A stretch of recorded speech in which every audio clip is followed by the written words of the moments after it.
Springfield's Talk 1041. Hey, welcome to the show, everyone. It is a Thursday.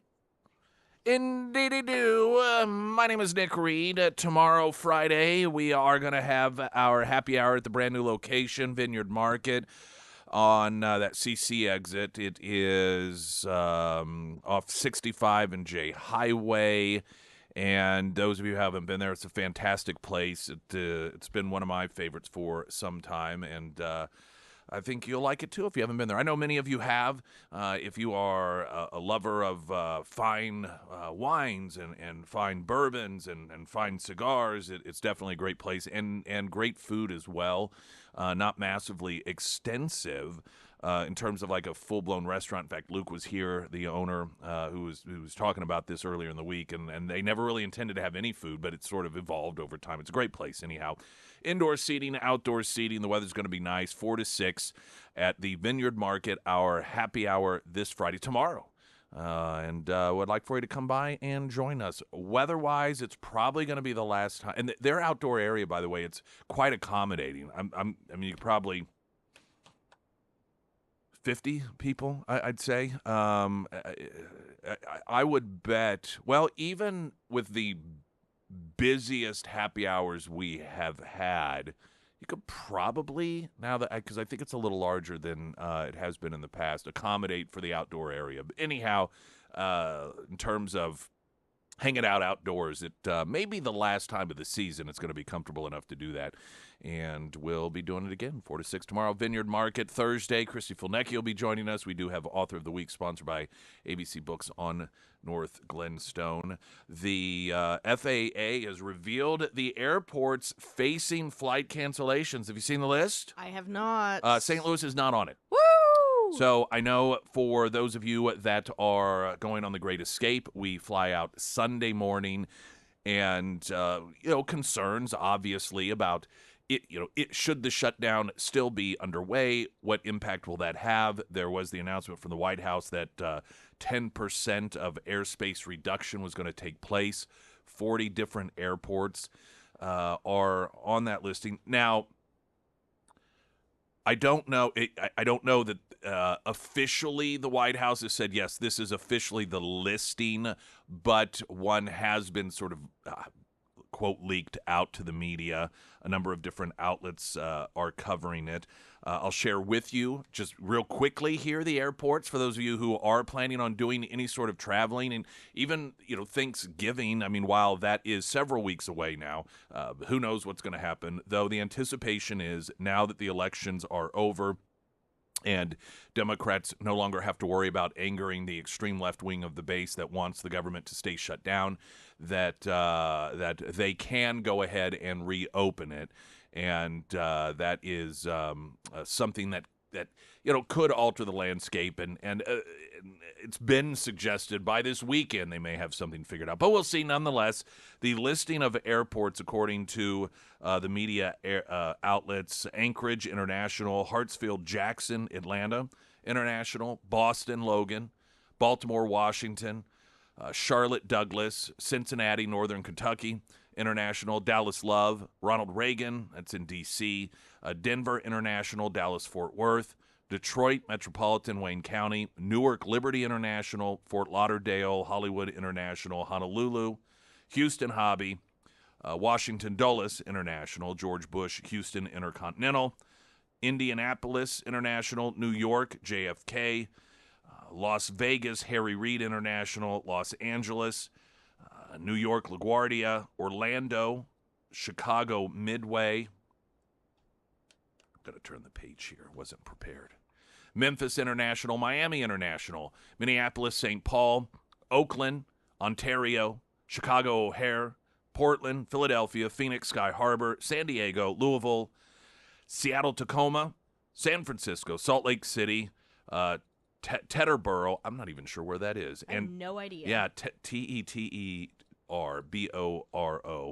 I'm sure many of you are obviously very familiar with it. New Jersey, I think. Oh, okay. All right. And Tampa International. So, St. Louis, Kansas City, not on the list. That's good. Yeah, if Tulsa, also not on the list. That wasn't right. Correct. Yes, Tulsa is not on that list, and nor is flights out of Arkansas. So any of you that may hit or fly out of any of those airports, obviously Springfield, not on there either, are not set to be impacted. Now, the one thing that I don't know is, I say not impacted, but let's say, for example, you have a flight that is going out of Springfield, but that flight is a flight that has just come from Baltimore, for example, which is dealing with reductions. How will that have an impact on those flights? Is that something the airlines are just going to have to figure out, or is that something that will actually have an effect on airports that aren't on this list because of flights that would be flying in from an airport that is on the list? I guess that's all part of the chaos that we will be experiencing. But hopefully, particularly given for the Great Escape, we have a chartered flight. I don't know that that necessarily makes any difference when it comes to this, but that combined with the fact that St. Louis is not on this list, hopefully that means that we won't have any sort of delays necessarily. We shall see. And again, maybe they'll get this thing all tidied up in terms of reopening the government. I find it interesting that now the tactic that the Democrats are using is to blame Trump for this. Well, it's because Trump hasn't come and made this happen. Oh, so the great king, the person that you constantly wring your hands over not understanding separation of powers. Who does he think he is? We got separation of powers. He can't tell us what to do in Congress. Are suddenly saying, golly, gee whiz, we can't do anything in Congress without Donald Trump. It's his fault for not telling us what to do. Is that really what we're supposed to believe, Democrats? All of these idiots, and yes, idiots, I guarantee you that stand along South Campbell or Republic Road or anywhere else in the area screaming no kings will be the same ones that are saying that, well, the reason the government's shut down is because Trump hasn't done anything about it. Oh, so you do want him to be a king. Which is it? Is he supposed to be a king, or is he not supposed to be a king? No kings, no kings. Well, until it comes time to lay blame on him, and then, well, he's not being a king. He's supposed to just usurp the power of Congress and come in there and dictate what it is that they do in the U.S. Senate. That's how it's supposed to work. This is how depraved the Democrats have become, and how pathetic. No intellectual depth. None. Zero. Absent. Vacuous. Vapid. But if it weren't for that, and it weren't for an audience and a support base that was each and every one of those things, they would have no power whatsoever. I love some of the, and we'll have some of this discussion coming up after Mamdani gave his acceptance speech. Some Democrats that might be considered the more strategic and reasonable are a little concerned about his tone and how they were selling him as a uniter. And, oh, he's just going to bring New Yorkers together. And he immediately just starts ripping on New Yorkers that didn't support him, ripping on even Cuomo, who, yes, was his opponent, but, a fellow, quote, fellow Democrat. And just this angry yelling and targeting business owners, targeting people who own property. And they're expressing these concerns that, well, this just doesn't seem like the same guy. Oh, really? Do you know what Mamdani doing an about face in his tone? It is the psychotic fiance whom everyone thought was just Prince Charming until the day he got married. How many Datelines have you seen? How many of these Who the Bleep Did I Marry shows? I'm not sure if you've ever seen that one. It's a pretty good one, in which the family, and it's not always, it seems like 80% of the time, the victim is the female. Sometimes it's the other way around, in which they talk, it's just, he was so wonderful and love-bombed, and I just, everyone thought he was so charming and he was so attentive, and the moment we got married, bam, it was like a light switch went off. That's what we're seeing with Mamdani in that acceptance speech. It's a toxic relationship. He love bombs you, and then once he has you, You see his true colors. And this guy that rails against billionaires, who do you think funded him? You know, George Soros' son is out there celebrating this win, and we're learning how much money the billionaire Soros folks were funneling to him. Do you know that it was the multi-millionaire Hollywood stars that were working phone banks for him? Now, do you think if he really, truly was all about the equality of the working man and really sticking it to these people, if like all the billionaire class, that you would have these left-wing billionaires come in? No, of course not. But they know, because they're smart, particularly the Soroses, they know how people like them fare when you have socialists in charge. They get in good with them, and they continue to reap the wealth. And they lock their billionaire status in place because there's not the fluidity and freedom of a capitalistic system in play, in which other people have the opportunity to move up the economic ladder. You have the majority of people that are middle class, and then you have this ever evolving and shifting between the upper class and the middle class. Erroneously, people believe in they're like the top 1%. The people in the top 1% is constantly changing. You have those people that sometimes slip down into the middle class, and then you have middle class people that move their way up. That's not what happens in socialist societies. The billionaire class is the billionaire class, and then their kids and their grandkids, they all stay part of the billionaire class. None of the peasants have that opportunity.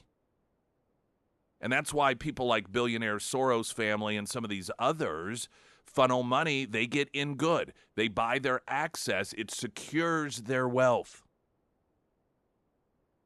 They're not supporting Mamdani because they think, well, he's really going to force us to be fair and give up all our wealth in order to help the common man. How ignorant do people have to be to buy into this crap? It's so obvious what a scam it is.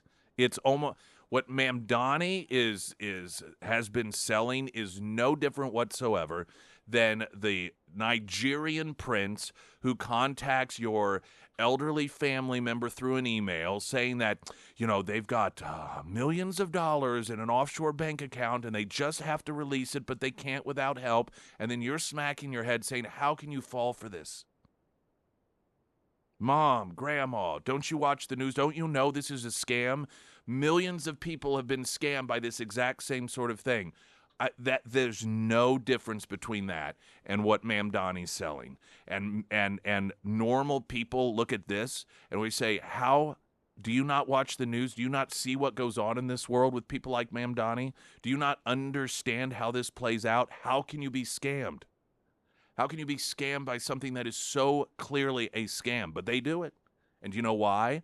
The same reason people lose all of their wealth, all of their savings to the Nigerian prince, because of this promise without any real evidence that it's going to happen or any proof that it's realistic, but the promise of all these wonderful things. And all you have to do is just sign this over. That's it. You don't have to work any harder. You don't have to do anything. You're going to get all of this access to all of these wonderful things. The promise is the same. The siren song is the same. It is a scam. And people who fall for this Mamdani stuff and even like the Obamacare and stuff, you're no different than the person who falls for the Nigerian prince scam. No different. Springfield's Talk 1041, latest news update.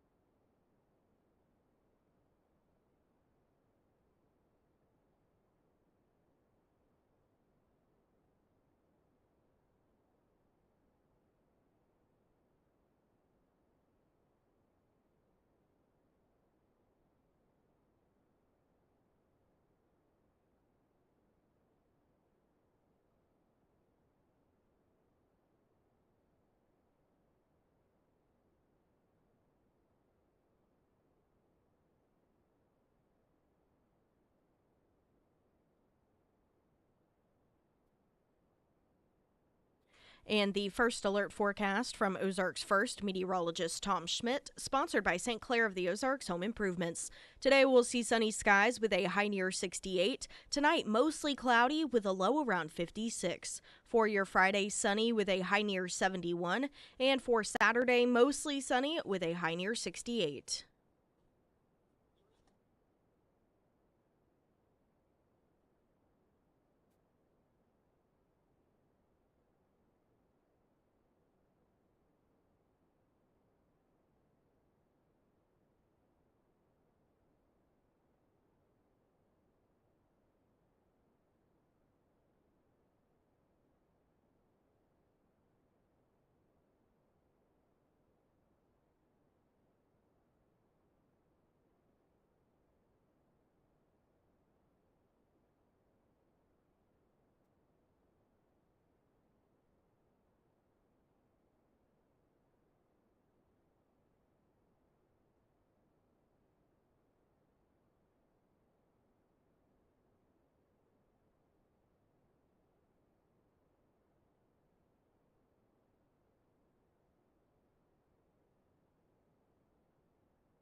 Springfield's Talk 1041. I'm Nick Reed. Of those of you that were, and I mentioned this because of the, excuse me, number of text messages coming in yesterday where there were spots of silence and so forth. They were doing an upgrade on our software system that we're always assured will not cause any on-air disruptions. But the only thing we're assured of is that, in fact, it will.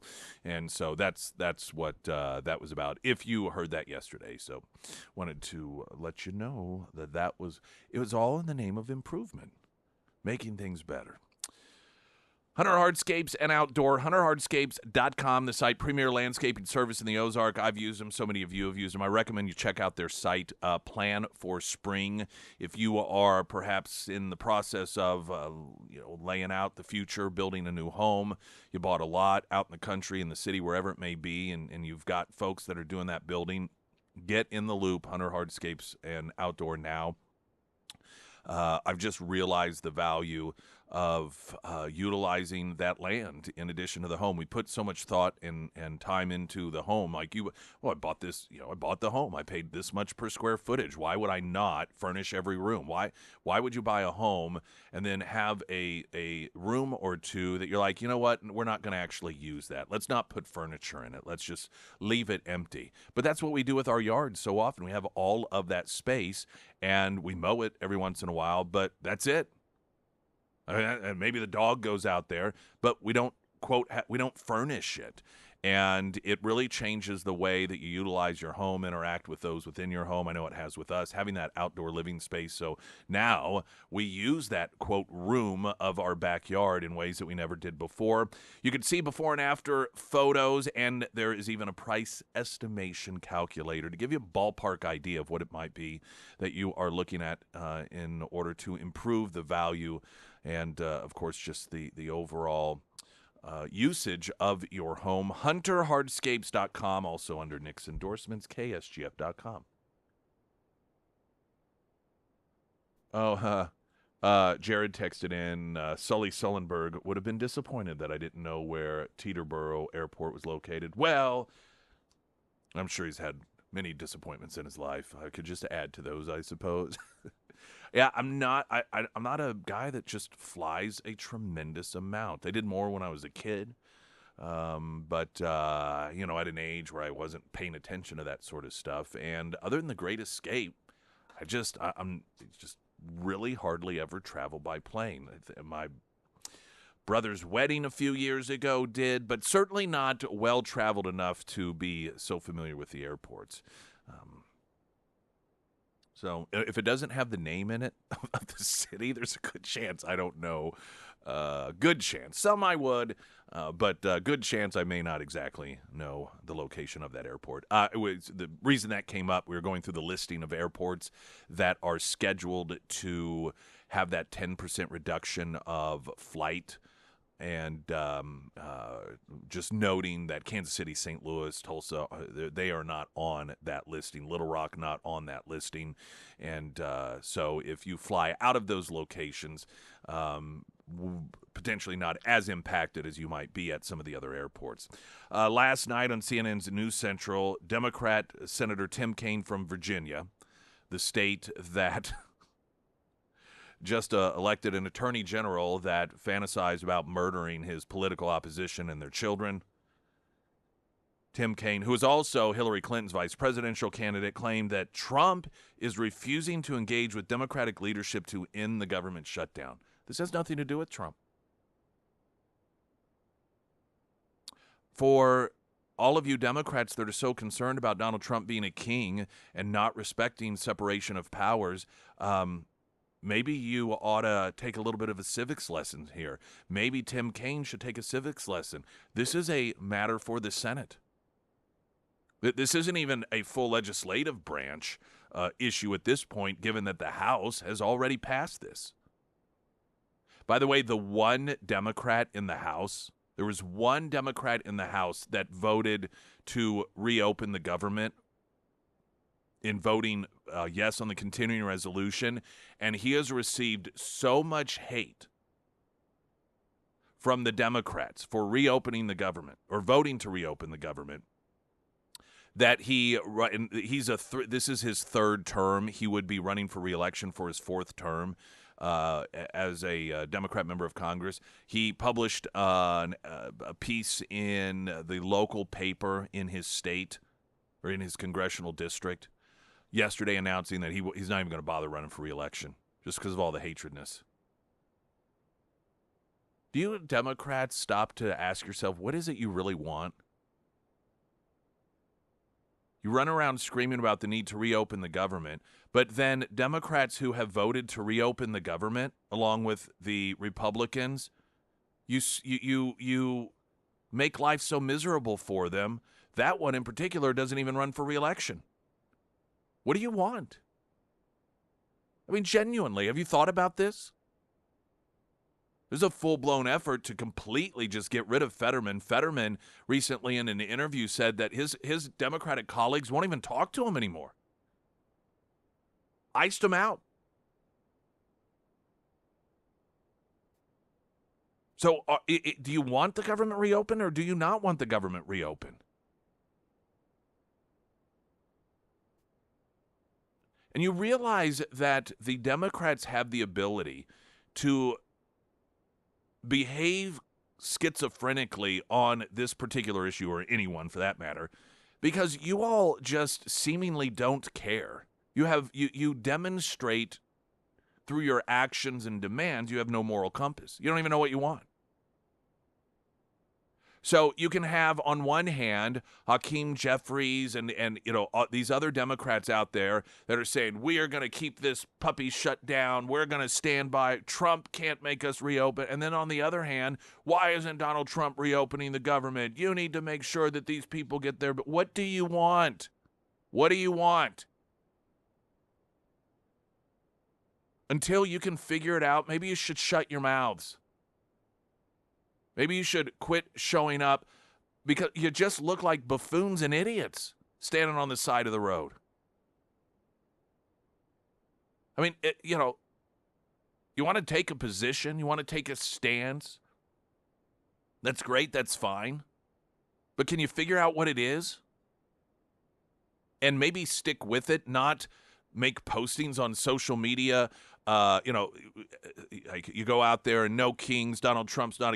He doesn't. Separation of powers. We need to respect separation of powers. You go out there and then you immediately post something on social media demanding that Trump usurp separation of powers and act like a king and somehow force the reopening of the government. Can you just pick a side? What do you want here? For thinking people, not even talking about intellectuals, just people who think, it's exhausting. So Tim Kaine, you've got, let's see, Red State reporting, Dems now making new move about shutdown. House Minority Leader Hakeem Jeffries, an election denier, along with Chuck Schumer, sent a letter to Trump demanding a meeting with him about ending the shutdown. Oh, so now we're also wanting to work with Hitler, are we? That's a whole nother component to this. The privileged white woman who just won the governorship over the woman of color immigrant in Virginia on Friday declared she would refuse to work with Donald Trump if she got elected. And Democrats applauded her for that. Because you can't work with Hitler. Oh, yes, wonderful. Yes, we'll show him. But then, Hakeem Jeffries and Chuck Schumer are demanding that they work with Trump and that Trump works with them. Oh, yes, yeah, you show him. You demand. Now, can we pick one here? Which is it? Do we applaud refusing to work with Trump because he's Hitler and collaborators of Hitler are evil? Or do we applaud when Democrats demand that Donald Trump work with them? Which one is it? Can you pick one? Have you thought about this? I mean, the lack of presence and significance the Democrat Party would have if all voters just thought those very basic questions. Just the very basics. You don't even have to know anything about politics. I don't know that Democrats could win any election, other than maybe some people like Fetterman who note the contradictions here, those few Democrats who say, wait a minute here, none of this makes sense. The congressman whose name I don't even recall, the one Democrat congressman who has supported opening the government and has decided not to run for re-election because of the hatred he's getting from his own party, he's openly said part of his problem is that his party is lying about all of this stuff. They're lying about it. They're lying about who's responsible. They're contradicting themselves on who's responsible. And he can't even keep up with these. I just can't be part of this anymore. And so we see what happens to the honest Democrats. They slowly go away. And what does that leave this country with? Springfield's Talk 104.1. I'm Nick Reed.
Springfield's Talk 1041, the first alert forecast from Ozarks First meteorologist Tom Schmidt, sponsored by J&S Automotive. Today we'll see sunny skies with a high near 68. Tonight, mostly cloudy with a low around 56. For your Friday, sunny with a high near 71. And taking a look at Saturday, mostly sunny with a high near 68. A couple text messages. Pyramid Roofing Company talking text line. You guys need to live stream from Mexico at least once. We've talked about that, and there are just a number of technical limitations that require us to do things a little bit differently. And some of them aren't even technical as much as the fact that we're so far away. So, for example, if we have ever on Fridays set up, at Scramblers, and every so often, maybe, it'll be prior to the show and we realize something doesn't really seem right with this or that, then one of us, obviously Sarah, will run over here real quick and check things out. And when you're in Mexico, those really aren't possible things to do. we also have just limited equipment that we bring with us. Yeah, and so they can't. Yeah, we did it once, probably, I don't know, 3 or 4 trips ago at this point, and it looked really good, but it was just kind of a pain in the butt because we only had 2 laptops and a couple of other pieces of equipment. So trying to run everything, off of one laptop.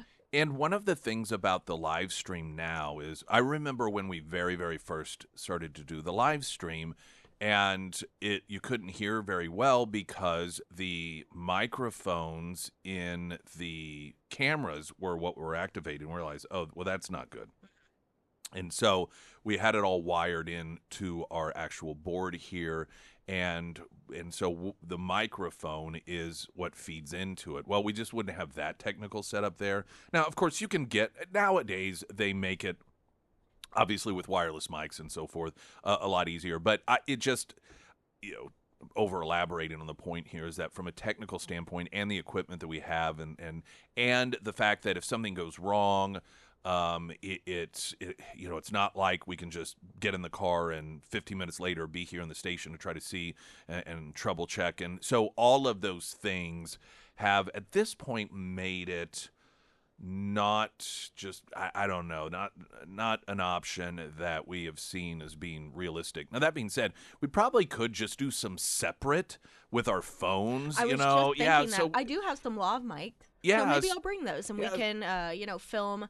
Because we typically do interviews with some of the staff and with Cam, so maybe I'll film a couple of those and put those on your Nick Reed Facebook, maybe on our YouTube. Separate, or just even when we're on the beach or hanging out at a restaurant or something, and just so you guys can get visuals.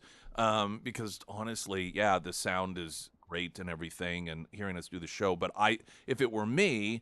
Well, I guess it depends on your perspective. Some people probably have no interest whatsoever in seeing the beautiful beaches while you're not there. But I'd want to actually see what does a resort look like, and hey, everyone's having a good time. What are the and maybe and so we'll the do visual a room tour.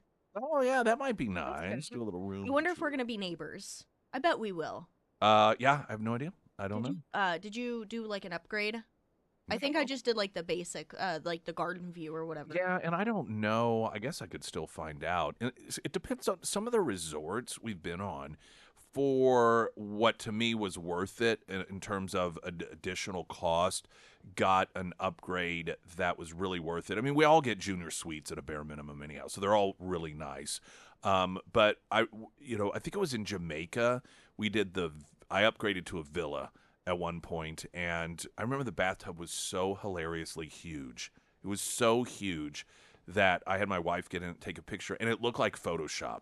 It was like a small swimming pool, and then the shower was outdoor, but obviously it had walls around it and everything. But it was just really a neat suite. So we've done that, but I don't know about this resort. I didn't realize how new this resort was. Yeah. Cam was talking about that when we all got together, that this is one of the newest resorts, and so that's always kind of fun and nice as well. But anyway, that's why we haven't done a stream like we do while we're in studio. Someone else said, let's see, what was the other one?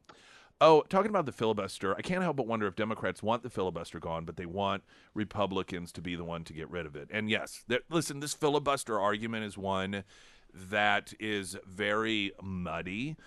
I'm opposed to the filibuster going away. Congressman Burleson and we were talking about this on air Monday, and the fact that so much of this is silliness because the filibuster isn't actually even used.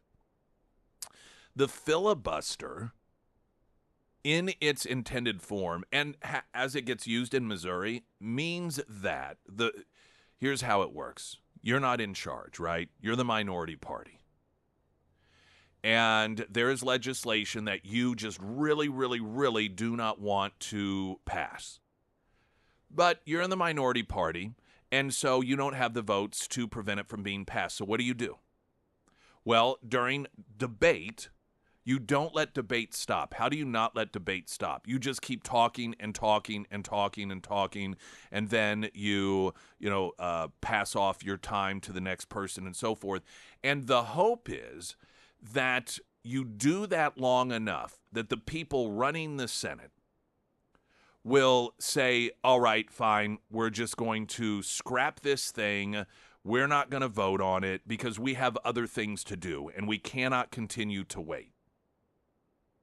And that's how a filibuster is supposed to function. But what has occurred is the filibuster instead has been turned into a filibuster in name only. And that is, I've used this analogy before, the episode of The Office where Michael Scott learns about bankruptcy and he thinks that's the answer to all his problems. And so he just yells bankruptcy in the middle of the office. And Oscar has to inform him that that's not how it works. You can't just say bankruptcy and then that happens. But that's how the Senate has been operating.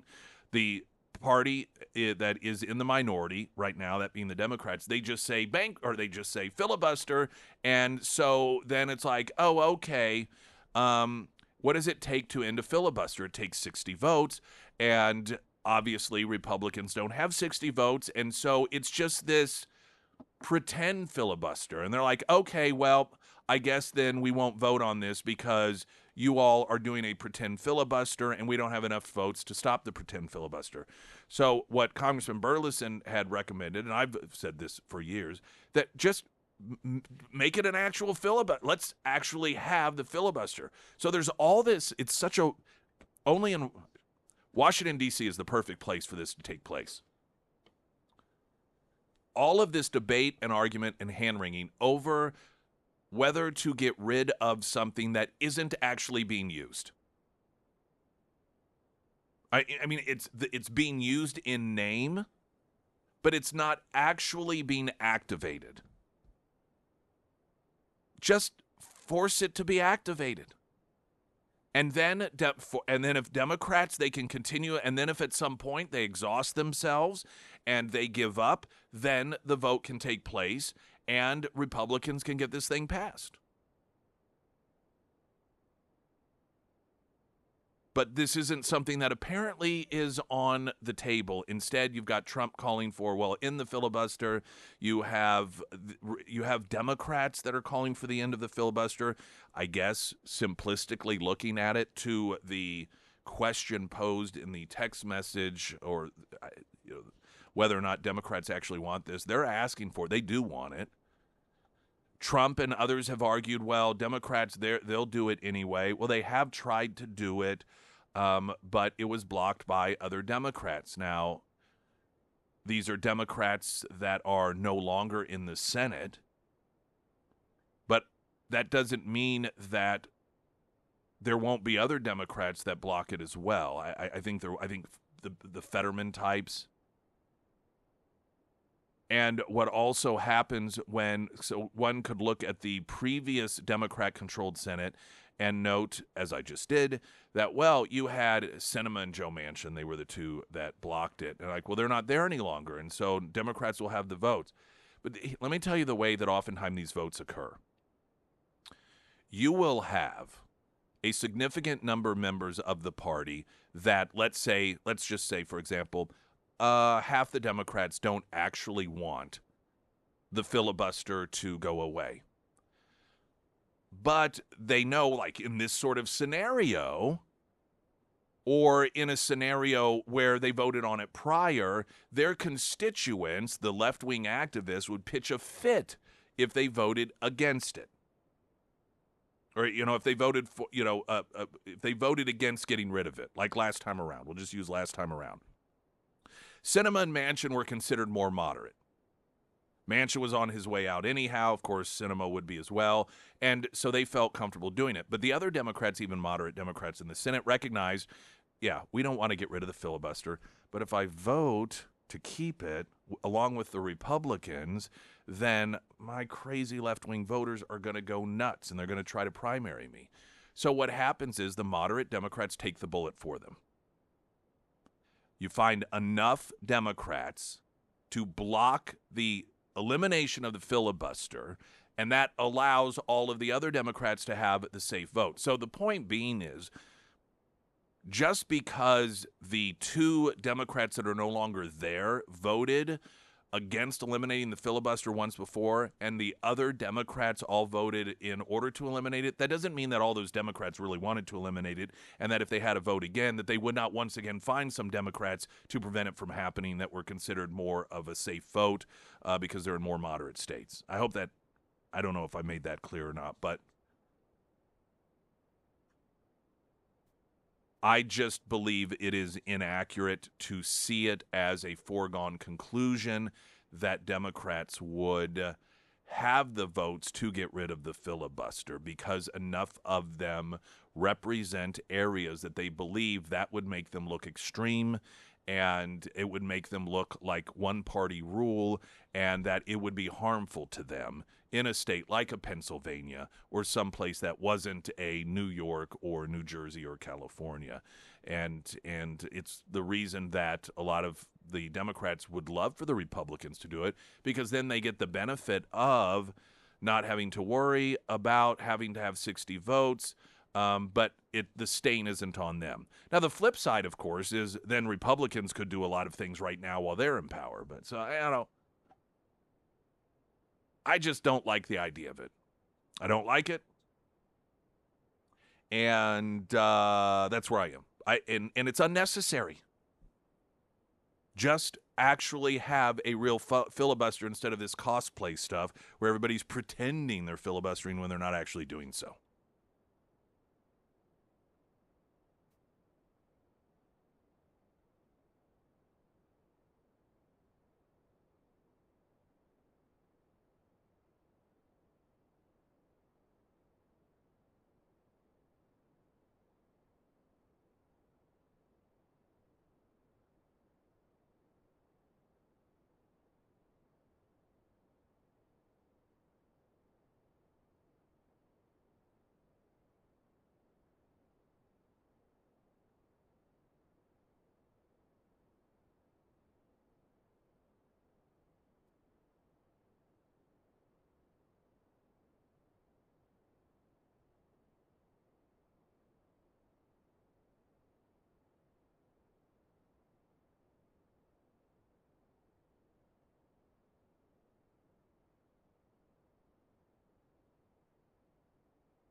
Emily Johnson, House Theory Realty. I think she'll be joining us Friday, right? Yeah, it's her Friday. Is that right?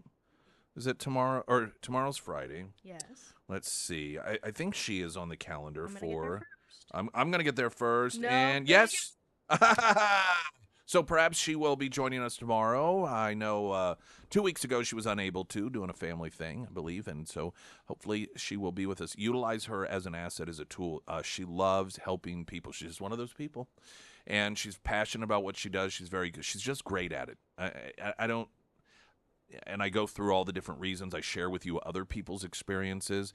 But sometimes I think it's just best to flat out say, if you trust my judgment, trust me on this one.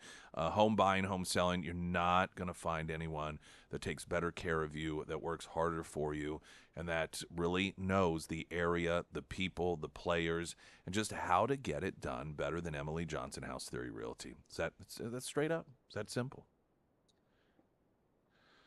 Um, couple of fallout stories regarding Mamdani, who I just love. I don't have time to play audio, maybe in the next hour, of Van Jones on CNN, just really concerned about the change in tone of Mamdani, this acceptance speech, and Scott Jennings essentially mocking, like, oh, you mean this great uniter that you all were talking about, and how this was going to be someone that just brought everyone together? You're surprised that already at his acceptance speech he's targeting business owners. He's trying to pit people against one another. I think it's refreshing some of these Democrats are admitting that and their concern of it. You've got billionaire Alex Soros hailing the victory. Again, those of you who claim the problem are billionaires and millionaires and these rich people, why do you, I just don't understand this. How do you, like, work this in your mind when the people you claim that Mamdani is against are the people who are helping him get elected? How do you do that? What's going on in your mind there? Do you just tell yourself, I don't need to worry about it? Is that what you do? I mean, it's just mind-boggling. Developer Isaac Toledano, CEO of Miami-based BH Group, told Fox News Digital his company has closed more than $100 million in signed contracts from New York buyers in just the past few months, about twice last year's volume altogether. Quote, I think the election accelerated how people make decisions. I think people are nervous for what's coming, how it's going to affect their lifestyle, quality of life, taxes, potential of crime, and so forth, especially for Jewish people. Meanwhile, the New York Post reporting that Mamdani's victory has New Yorkers running for the hills, or at least private schools outside of the city. Since the result of Tuesday's elections came in, school placement consultant Christopher Rim told the Post he's had no less than 23 clients already reaching out to him. They're looking to relocate, and they want his help getting their kids into private schools and middle schools in other states. Governor Ayotte also dipped into her unused gubernatorial campaign funds for a billboard truck ad to drive around downtown Manhattan seeking to lure business owners with a pitch. She is the governor of New Hampshire, noting, quote, we have a message for New York businesses looking to flee. Mamdani's higher taxes come to New Hampshire. Our state is safe, it's prosperous, and free. What New York City used to be a long time ago. New Yorkers looking to flee Mamdani's term and his agenda as mayor of New York, being given an open invitation to Florida by one county sheriff, saying if you are a New York City resident or a great NYPD officer unhappy with the results of the election, let me be the first to invite you into the welcoming arms of Volusia County.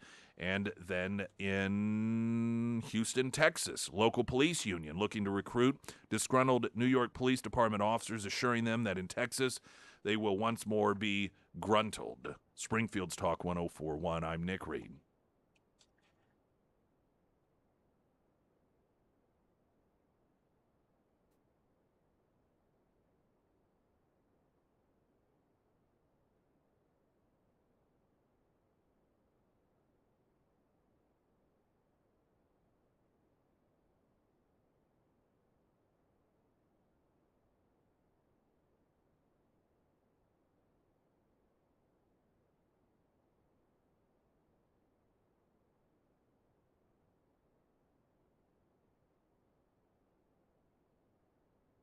All right, news 60 seconds. Christy Fulnecki in the upcoming hour as well. I'm Nick Reed.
Springfield's Talk 104.1. Hour 2 on a Thursday. We have happy hour. Brand new location tomorrow. Vineyard Market in Ozark.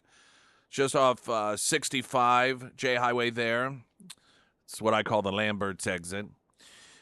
4 to 6, come and go as you please. And they've got a real great outdoor area. The weather's going to be perfect. Even if it's a little bit cool, they have sort of the heating elements there and everything. So it's going to be a fantastic happy hour. Hope that you do join us.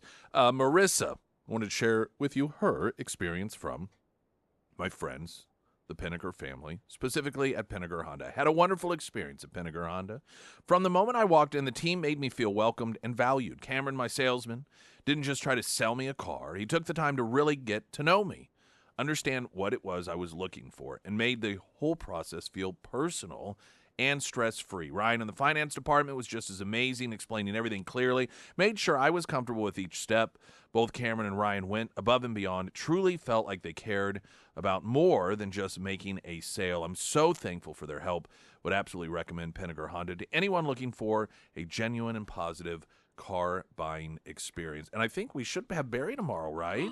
I think so. I don't think we've seen Barry in like 6 weeks. Barinator. Barinator. That's right. Figure out what. The Bearster. Yes. Bararama. Baralicious. I wonder what food truck's going to be out there. Oh, yes. Every Friday, Pinnaker Honda has a food truck out there, too. So, Pinnaker Honda, South Campbell, just south of Walnut Lawn. Christy Fulnecki here with us. Good morning. How are you? Doing great. Good. I just had to attend to my 100 children that are texting me at the moment. One little two. Oh. I've done that before here. Actually, we could do AI probably for the that song. The Indian song. Yeah. What's the name of that? I don't know what it One is little, called. two little Indian. Maybe it's one. What is the name of that song? I don't know. I'm sure it's offensive. Yeah, that's But what better way? a 70s song, I think, right? 6, 10, But it's very fitting.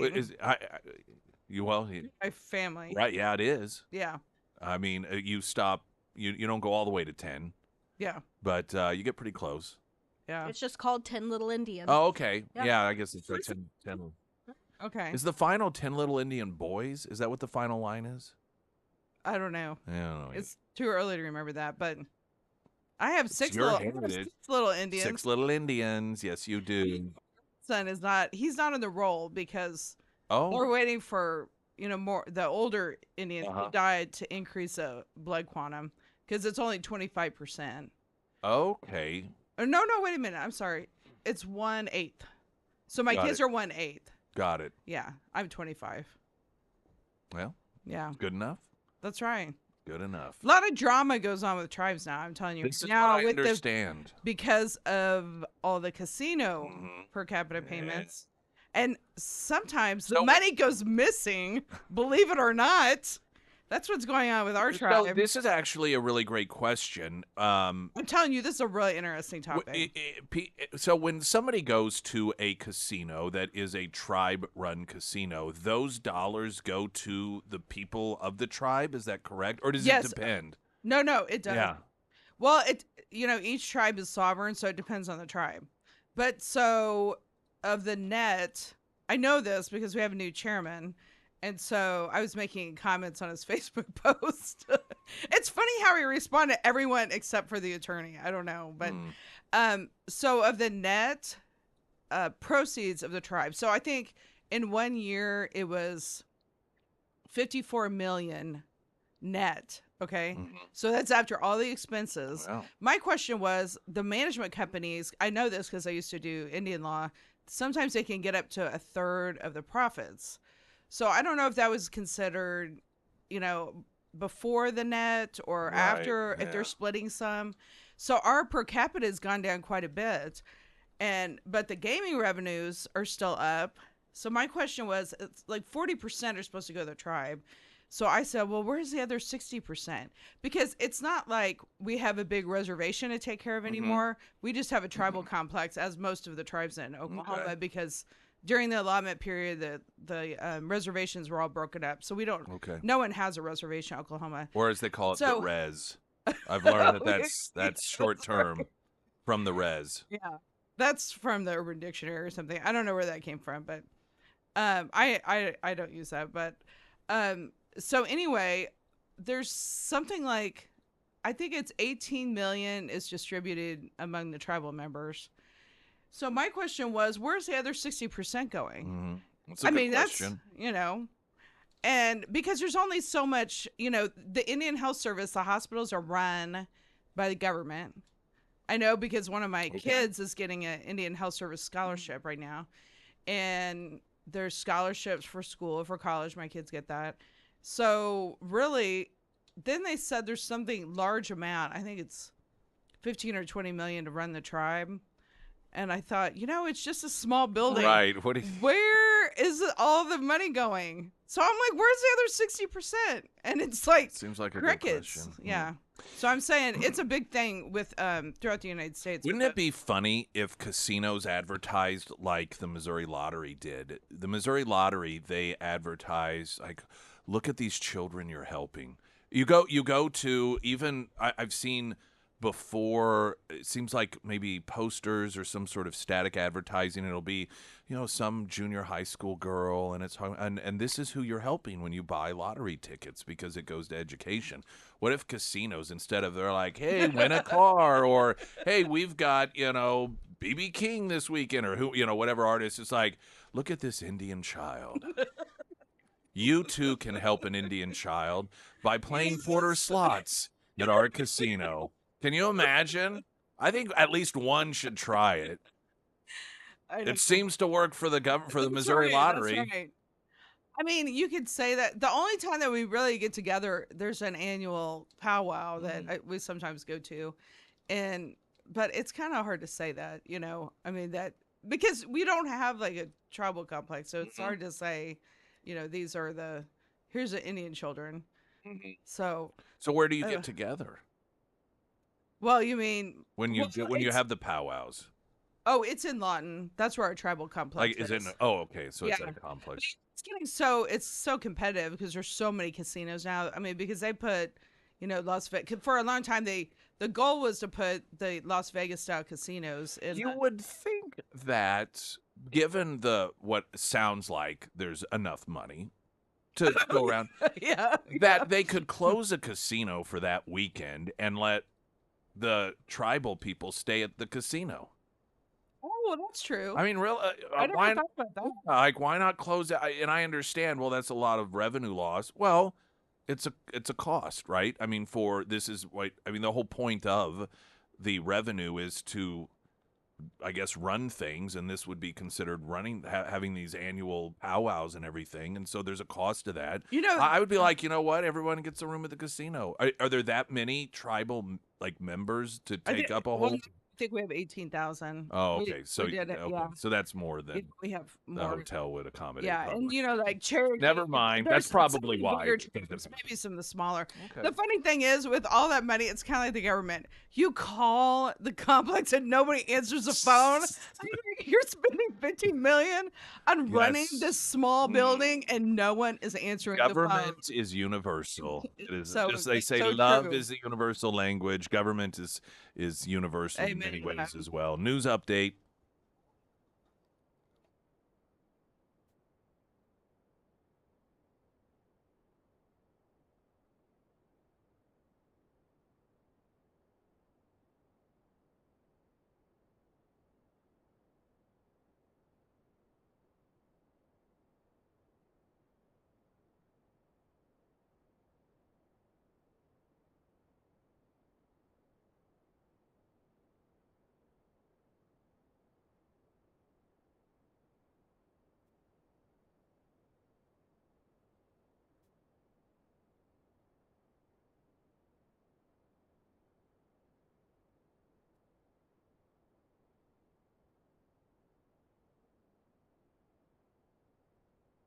And the first alert forecast from Ozarks First meteorologist Tom Schmidt, sponsored by St. Clair of the Ozarks Home Improvements. Today we'll see sunny skies with a high near 68. Tonight mostly cloudy with a low around 56. For your Friday, sunny with a high near 71. And taking a look at Saturday, mostly sunny with a high near 68.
Christy Vonecki with us this Yes, yes. morning. There was this story in Fox News about sex spies. And the headline, Sex Okay. Spies from China, Russia hit U.S. to seduce and steal secrets with honeypot tactics, former operative warns. And so this is a story about something that's been going on for a long time. Yeah. Universally, this isn't something obviously just targeting Americans or any sort of new idea. But the headline before, like the click on headline, and it was something along the lines of, expert says look for this one thing to see if you're being targeted or whatever. So I thought it's going to be interesting. Well, anyway, so the article, I mean, it's 1, 2, 3, 4, 5 pages long. But yeah, I mean, there's pictures and so forth. It's probably 3 pages in terms of text. And it opens up, a former CIA operative notes that China and Russia are sending sex spies to the United States with goals of stealing the country's technology and state secrets as they engage in psychological warfare. J. Michael Waller telling Fox News Digital that he's seen firsthand how America's biggest adversaries, China and Russia, are using honeypot tactics to steal secrets or compromise politicians as a dirty way to stay ahead of the U.S. While Walker was doing work for the CIA in Poland, he said that a Chinese woman around 25 years old approached him, seemed interested in his work and what he was doing. And so anyway, it goes into his story, and then you hear from all these different experts and, just the tactics that are used by our adversaries to try to steal secrets and everything. But then finally it got to the part that I was looking for, and I thought was just absolutely perfect. And it ends with, this is how the story ends. The former CIA operative gave one piece of advice for Americans, quote, "If someone from China who's super hot is really interested in you and you're nowhere near that league, she's a spy." Because that's exactly what when I saw the headline about the one sign, I thought, well, it's got to be, listen, if some hot foreign chick is suddenly interested in you and you're not someone that usually has really hot chicks interested in you, guess what? It's a spy. And all I could think about was that douchebag Swalwell from California. Yeah, and I was like gonna say you, that. That happened to him, didn't it? well, for years yeah. he was so stupid. Yeah. That this hot young thing, it was so obvious, and because he's such a douche. But you know what? I think somebody like him, I think he didn't care. I think he probably knew, but it didn't matter to him because he had some hot chick that was pretending to like him. It's almost like a 98-year-old billionaire who he knows. Obvious people are like, but Grandpa, don't you know she's just? And he's like, no, she's not. He knows, of course she is. What does he care? He's got this hot chick that's hanging around him. He doesn't have much longer to live. You're some annoying piece of crap like Swalwell out there representing this idiotic area of California as a congressman. Nobody really likes you because you're annoying. He's you so and you annoying, have this you can't be that obtuse. You have to know that she's friends. This lady's not gonna like you too. And so, but I suspect he didn't care. He's like, so what? What do I care? It's not like this guy's some patriot that loves America. Anyway, he's like, but this is the other thing, and this would be my mindset. If I'm in government, I'm single, and I got some hot chick from Russia or wherever, China, and you're like, well, just maybe she really does like, you rationalize it, right? Because you're like, well, I mean, obviously she's a human, and humans like, maybe it's me. But the minute that she's like, oh, what are you working on? I'm like, nope, out. That's right. Nope. The minute she's like, so just tell me, what is it you do exactly? Nope, not telling you. I mean, I wouldn't even necessarily kick her out. It doesn't come till later when you're already or how about and you're already in love. Or how about this? Lie to her. Feed her bad information. Because if she's not a spy, it doesn't matter. Yeah. Because she doesn't know it's not like she's passing it on. And if she is a spy, well, then you're just feeding her bad information. I don't understand why this is so difficult. This is I know. This is what I would tell these idiots that end up falling for this stuff. Listen, if you have odds are, if she's legit anyway, and you're in a relationship with her long term, you're going to start lying to her at some point anyway about other things. So why not just lie to her about this? Okay. I mean, come on, really. Look at these people. You're talking about some of these like people like Swalwell. Yeah. These are not honest people that are, for the most part, and so they're gonna lie to whatever women are in their lives anyhow. So I would just I would give security briefings to every single one of these people that come into Congress or that have Do you any think sort of actually access to listen to information. But rational I don't know, people? why wouldn't They- you? No, they're not rational. I They're just not don't gonna listen understand. to I'd be you. like, listen, we get it. Some of you are going to rationalize and tell yourselves, oh no, she really does like me. I don't care if her family's being held in a camp in China and they're constantly threatened by the government. I'm sure that she's not a spy. You tell yourself whatever story you want. When she starts nosing around and asking about what you're working on, lie to her. Just do that. That solves it. Then you can still live in your world of delusion. You can still get your little side piece and everything, all that. And she, just lie to her. And then everyone's happy, except for the spy. The thing, the mail order bride, people still, actually, I don't, they're not a friend of mine, but I know because it's kind of in, I don't want to be too specific. People might know who I'm talking about. In my line of work, that somebody went over and got a bride from China. But you have to be very careful because you're paying money. I didn't realize that was still going on. Paying money for your bride to bring her over. So she could be a Chinese spy. Yeah. Well, like I said, it seems so easy to me. And it's amazing that these people get caught up in this. Just lie. Just don't. And if she's like, hey, I'm just curious, can I sit in on this conference call with the State Department? No, that is not something you can do. I don't care who you are. That's not going to Or happen. you catch her in your office. But honestly, going through all your stuff. But I was looking for some Trident. Well, but you know what happens, particularly people like Swalwell, these are very insecure individuals, and it makes them feel important to share that information. We're going to take a break. More with Christy Fulnecki coming up. By the way, somebody texted in, Swalwell is that stupid.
I'm going to play a portion of a video that, so Ma'am Donnie is creating quite a wake of emotions. One, even some Democrat supporters a bit uneasy with how divisive he was with his victory speech, and essentially making an enemies list, including business owners and property owners, and how they're essentially going to go after all of them.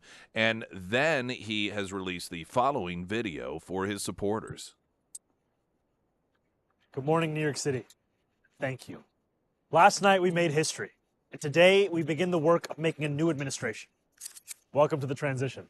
This is the period over the next few months where we build a city hall that delivers on the promises of our campaign, to make New York City affordable and to make government accountable to the people it serves. As we prepare to govern, we'll start announcing the leaders who will help implement our agenda.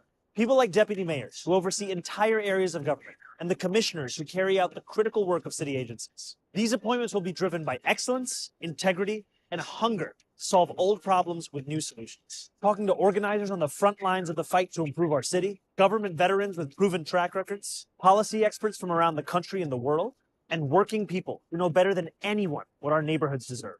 And this will be a period, like the campaign we ran and the city hall to come, defined by transparency. Because New Yorkers deserve a government they can trust. On January 1st, I will be your mayor. New Year's Day and a new era for this city. Oh, and one more thing. Remember how I told you a few months ago to stop sending us money? You can start again. This transition requires staff, research, and an infrastructure that can meet this moment. And it will be made possible by the people who built and believe in this movement.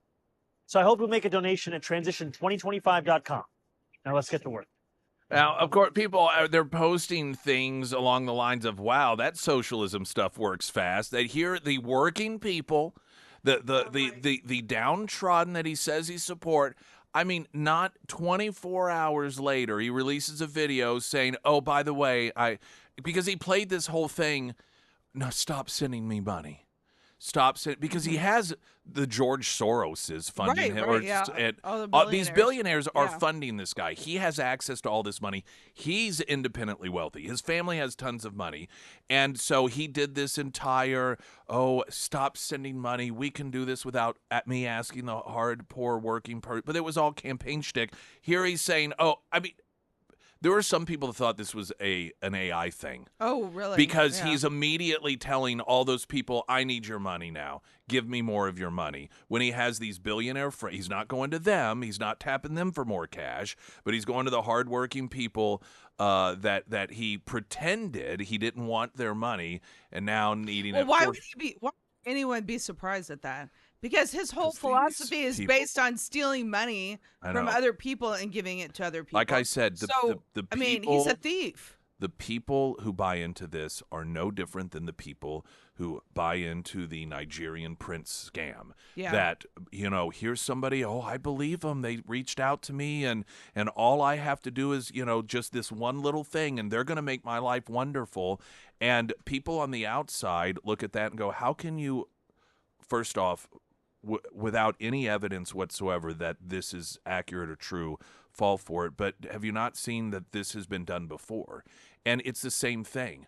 These lies have been told before. These promises have been told before by regimes that crumble, by leaders of countries in which you have 99.9% of people in poverty, and the Soros type billionaires who are connected to the people in power are allowed to keep their wealth. And it's like, how are you falling for this? But they do. And someone had texted in, we were talking about the billionaires and how they support people like Mamdani, and the contradiction. Yeah. The supporters are like, bring down the billionaires, yet the billionaires support him. And the person said, well, for what I hear Democrats say is, well, people like Soros, they like him because he gives them their money. Yes, this is how it works with socialists. They pick what billionaires get to be billionaires. In a free society, everyone has the opportunity to work their way up and be wealthy. In a Mamdani socialist society, it's the people who give him money, who pay him off. Those people get to keep. So you have to be corrupt in order to stay a billionaire, millionaire status. That's the difference. We got more coming up. Traffic update. I'm Nick Reed.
Springfield's Talk 1041, the first alert forecast from Ozarks First meteorologist Tom Schmidt, sponsored by J&S Automotive. Today we'll see sunny skies with a high near 68. Tonight mostly cloudy with a low around 56. For your Friday, sunny with a high near 71. And taking a look at Saturday, mostly sunny with a high near 68. And Foreman Mechanical Heating and Air, the weather is nice now, but starting on Sunday we will see temps dip down to the mid to lower 40s, so we do have us a cold front moving our way.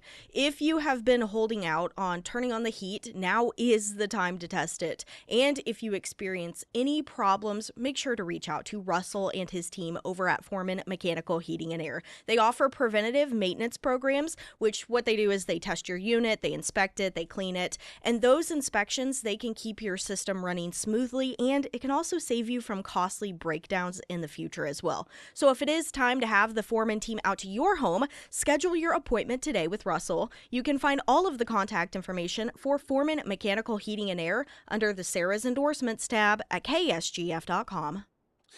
Christy Vilneck is Yes, with us this yes. morning. I'm here. So there was a article on GQ as Sydney Sweeney was on the cover, GQ's Men of the Year issue. And the Euphoria actress, 28, was revealed to be gracing the magazine's latest front Tuesday morning, alongside an interview in which she unpacked her American Eagle jeans commercial controversy, which is she still gets asked about this all the time. Wow. And she essentially, I'm telling you, I just really like this gal because of the way she has dealt with all of this. And she essentially said that she just really didn't pay much attention. She was asked, because they tried to goad her in, well, what'd you think about Trump talking about it? And she was just like, it's kind of surreal, but I just, don't pay much attention to that. So she goes, honestly, while that was going on, I was working on a project. I was on the set, I'm busy like 20 making hours money, a day. Yeah. So when asked her response to Trump speaking about the ad, Sweeney described the moment as surreal, continuing, I just kind of put my phone away, saying I was filming every day. I'm filming Euphoria, so I work 16-hour days. I don't really bring my phone on set, so I work, and then I go home and I go to sleep. So I really didn't see a lot of it. I just don't know that there's a better way for her. The level of maturity she's 28, but you think about how she behaves versus someone that is 2 or 3 times her age, like a Rosie or any of these Hollywood celebrities. Yeah. And how grounded she is and how mature she is. And what I think is just so hilarious about all of this, and part of this article is about how people on the left are pitching a fit. And they're like, I'm so tired of this, right-wing nut, and all this. And they're protesting over her being over the cover. And so I'm thinking to myself. Oh, my gosh. That's so ridiculous. Well, and so I'm thinking to myself that if you note that this is ridiculous and that you have psychological issues, they will say, well, you don't like Rosie O'Donnell or this or that. And so I want to say, what has Sydney Sweeney said or done? Give me any quote that makes you see her as being some MAGA person that you hate so much. There's nothing. This is the thing. This is the difference between a lot of these because they want to play it like, well, conservatives don't like it when left-wing celebrities spout out, but Sydney Sweeney has never said anything about politics. Well, never. Those liberal white women, what the problem is, they're jealous because she's 100 times better looking than they are. And that's the reason. Well, and she's level-headed and mature. She's well-spoken, particularly for being in an industry that can take even a well-centered person and knock them off course. Yeah. She, for whatever reasons, whether it's upbringing or just her instinct or combination of the two, has managed to be above all of it. And she's the above all of it. Here's what I don't like, is when people tell you, well, I'm above this, because then you're not. It's like the Michelle Obama, when they go low, we go high. Guess what? You just went low by saying that. She doesn't do any of that stuff. And I'm just amazed. To me, she's an incredible role model because of the way that she's dealt with this. But I think that it is, so when you realize she's never even weighed in on anything politically. Right. She's never weighed in on Trump. Said anything she's never said anything whatsoever. So when you look at, okay, so why do people on the left hate her? And it's the only thing left is she's just normal. She's a normal person. Yeah. Who's not engaging in politics. She's not fighting with people on the internet. And I think that it is a real, when you recognize it, it brings into focus that the left is just so unusual and odd and weird that their instinct is to dislike and to hate someone who's normal and automatically assume that they're a Trump supporter. I mean, what does that tell you about their perspective? Here's right. someone. If they're not mentally ill, Yes. then they're a Trump supporter. Exactly. Yeah. And I don't know that they, well, I'm sure they don't realize that that's what they're saying here. That because this is just a normal, pretty, hardworking girl that is not some sort of hysterical lunatic, well, clearly she must be a Trump supporter. And Well, I don't know. Because that means so we don't have to go to the mental Yeah. institution. And I don't know. Just like that. She may be indifferent to this stuff. She may have no interest in politics whatsoever. I think that it's also funny and telling that I suspect a lot of conservatives or Trump supporters assume that she probably is a Trump supporter. I don't assume that. I don't know one way or another. But again, the fact that she's not a nutcase, you have both sides of the aisle assuming that she's a Trump supporter because she's not a nut. Yeah. Now, what does that tell us? You know, I think it's so interesting because somebody said about Mandami, I guess it was yesterday, they said, well, every once in a while, you know, every 20 years we have, and this has something to do with this, but, you know, we have a communist or socialist that'll come and run, and then it reminds you why we don't want this in the United States. But the thing is, it's never really been associated with the whole Democratic Party. Yeah. Now, their whole party are a bunch of Oh, yeah. lunatics. And so, like, they have taken over the party. And I just, you know, I've heard Carville and some of the older Democrats, and even Fetterman, like, Fetterman was interviewed by somebody, I can't remember, the other night. And he was talking about all of his beliefs, and maybe it was Jesse Waters or something. And they said, well, you know, you sound conservative because everything you believe in is not part of, like, the liberal crazy people in your party. And they asked if he was going to become a Republican. He said, no, I just have a moderate viewpoint. But you wonder what they think about their party being so radical and running New York. Well, and the thing is, John Fetterman is a Democrat 30 years ago.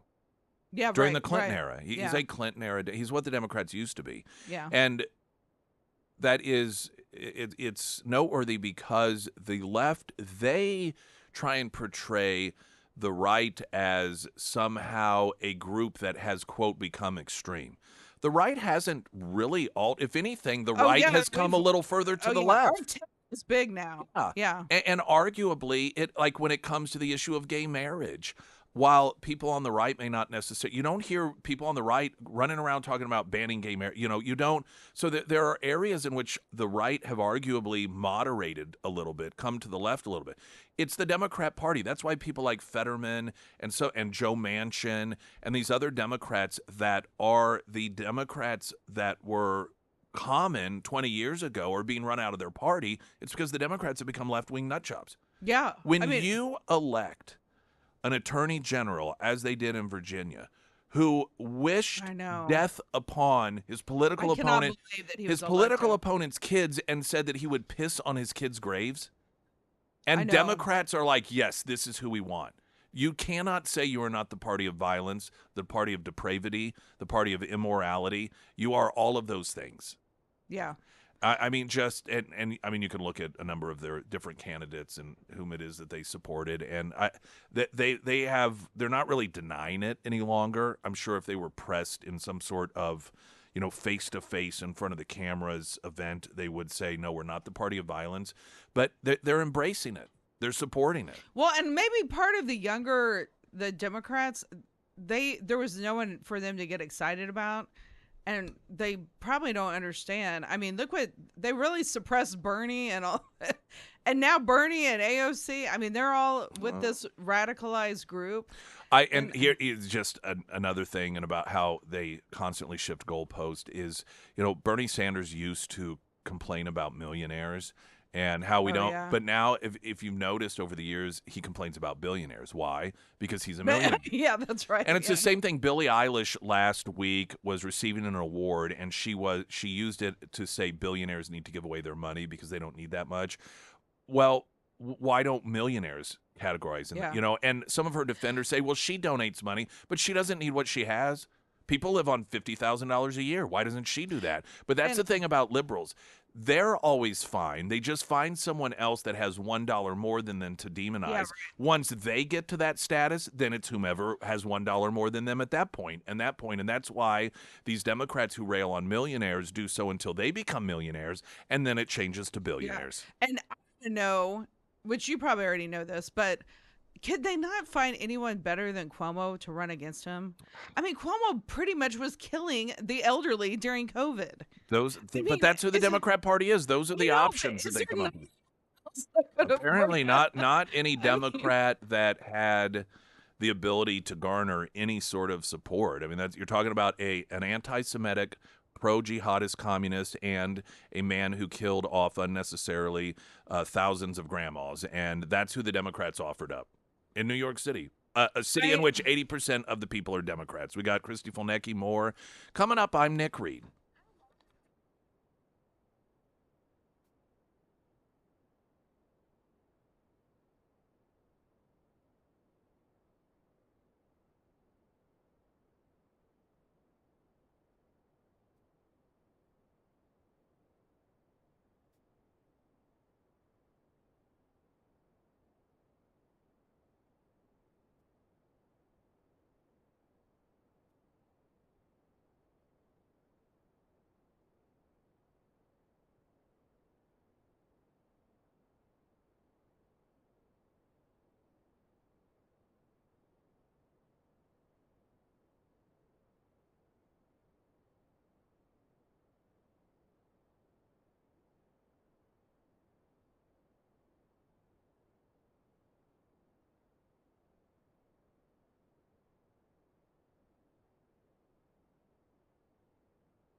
Chrissy Fulnecki, we got a couple minutes before we do have to hit another traffic update here. Was there anything in particular you wanted to talk about?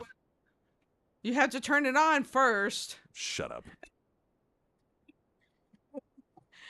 Oh, this is a good song too. Well, but another day I want to do this because I won't be here next week because you guys will be gone. Yes, but that's right. Maybe the week after that. Okay.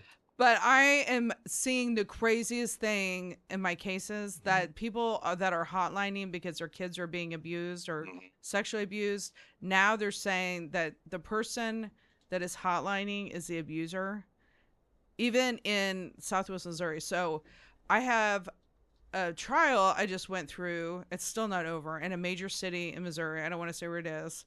And the father that's abusing the child is very prominent. They're now sending kids that are sexually abused. They're sending them to these camps to brainwash them, to threaten them and to say that they were never abused. And so they're sending them to these camps in Canada. There's a couple in the United States, but they're sending them, and they will psychologically do all this stuff to them. And like, for instance, they'll say 2 + 2 = 5. And so they'll convince them that reality is it's not reality. So they do and then some of them use shock therapy, but in Canada they don't control the camps. So in California, during a family law case, there was a boy that was being abused by the father. So the court ordered the son to go to this. It's called a reunification camp. They use all of these terms like parental alienation, reunification camp. They sent them to this camp, came back, and the father ended up murdering the child. So it's called Peaky's Law in California. I was surprised that Newsom signed it. but it's crazy. And I don't know if it's because of culture, I mean, that they're sexualizing children, but the founder, Dr. Gardner, of all these camps and this philosophy was an advocate for pedophilia. So I'm trying to telling get you. it not passed in Missouri. I mean, Yeah. people are sending their kids to these camps and they're torturing children in the United States and in Canada. There is in California, there's this strip of road in, I think it's Los Angeles, and what's called Kitty something at this point, because there are 11 and 12-year-old prostitutes on the street out in the open in California, but they passed a law in California that says, in the name of, non-discrimination, that police can't question people that are clearly in prostitution based off of their clothing or where they're based off what is clearly prostitution behavior, because that's discrimination. So out in the open, 10, 11, 12-year-old girls in America, in Los Angeles, where everybody knows this is happening, are out there prostituting, and I say themselves, they're clearly sex slaves, and police can't do anything about it because of the Democrat legislature and Gavin Newsom signing the law into effect. It is. Oh, and it goes on. It's like it's worse than a third world country. Oh, it is. What these it is. Democrats have done. Yeah, and people don't realize in the court system. I mean, they're in this case is the craziest thing because the juvenile office won't get involved. The prosecutor, because they said it's being taken care of by the family court, and they're sending these kids away. I'm like, I don't trust the courts. I mean, anymore. I'm telling just you, don't. it is. And then to try to go in there and guarding it, like it goes back to this thing we've been talking about the last couple of years. I got in this case, and the guardian ad litem had not. I think there's 15 different organizations and 15 people that the child disclosed abuse to, from police departments to hospitals. And I got in right before trial on the case, basically, and just had gotten all the records. And she had tried to commit suicide, all this stuff, and none of those records were in the court case. None of them had been admitted. I don't trust, and it's not because of the quote system, it's the people that's in it. And this is part of the problem with having an immoral society, is you become reliant on these people who are in these positions of power being good people. And as increasingly you have less and less good people in the country, that means that you have an increased opportunity to have not good people on the bench and in charge of making these decisions. And this is what happens. I mean, this you can't, and the founders talked about it. You have to have a moral society, God-centered society, in order to have a free society. Because if you don't, then you have people that allow those things to occur. We got to get another quick traffic. More with Christy Fulnecki. I'm Nick Reed.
Hey everyone, it's Chrissy Fulnecki. Yes, yes.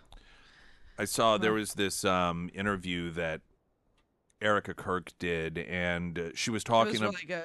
yeah, and I was like, thank goodness someone finally said this, and she was talking about she was offered the opportunity to maybe go on with Jimmy Kimmel and have her apologize, and she was like, I don't need his apology, and she noted that if a person, and I've said this forever because I believe this. If somebody apologizes because they feel that they have to, or they're told to, or because they think that they need to in order to save themselves, that's not an apology. I know. And that was essentially what she was saying. She was like, "This is their mess, and if it's not an apology that comes, I don't need that. I don't want that." And I think it's also, though she didn't say this, she recognized what really would be going on. She would be used in order to try to save him, in Yeah. order to make him look And I better. talk about having no shame. For them to contact her, I didn't know that that had gone on until the interview. Well, and I think it was Or they Sinclair. I think Sinclair actually was trying to be the go-between a little bit, Yeah. because they were the ones that I think they were trying to figure out a way to make it better, because they were sort of the company saying, well, we're not going to carry him. And then, but I'm just glad she didn't do it, because it's almost propaganda. Yeah, And right. she right. knows, and I think somebody who truly understands, like, just being centered, and if you're a Christian in particular and you understand people's true motivations and what really matters, apologies don't mean anything to you if they are coerced or forced, and she saw that for what it was, and recognized that they would just essentially be using her in order to try and help his reputation. I just can't believe Jimmy how Kimmel. much she has been trashed. Oh, I know. By the There was liberals have totally. There was turned an article that headlined something along the lines of Erica Kirk's cold response to apology offers. Like she was the bad person. man. I I'm mean, telling yeah, you, they're psychotic. and she has such grace, Yeah. and it's so classy compared to the left wing lunatics. Christy That Fulneck, really yeah. drives them crazy. As always, great pleasure. Thanks Yes. for being here with us this morning. We do have Author of the Week coming up, sponsored by ABC Books on North Glenstone. I'm Nick Reed.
Hey everyone, we got a happy hour. Happy hour tomorrow, 4 to 6.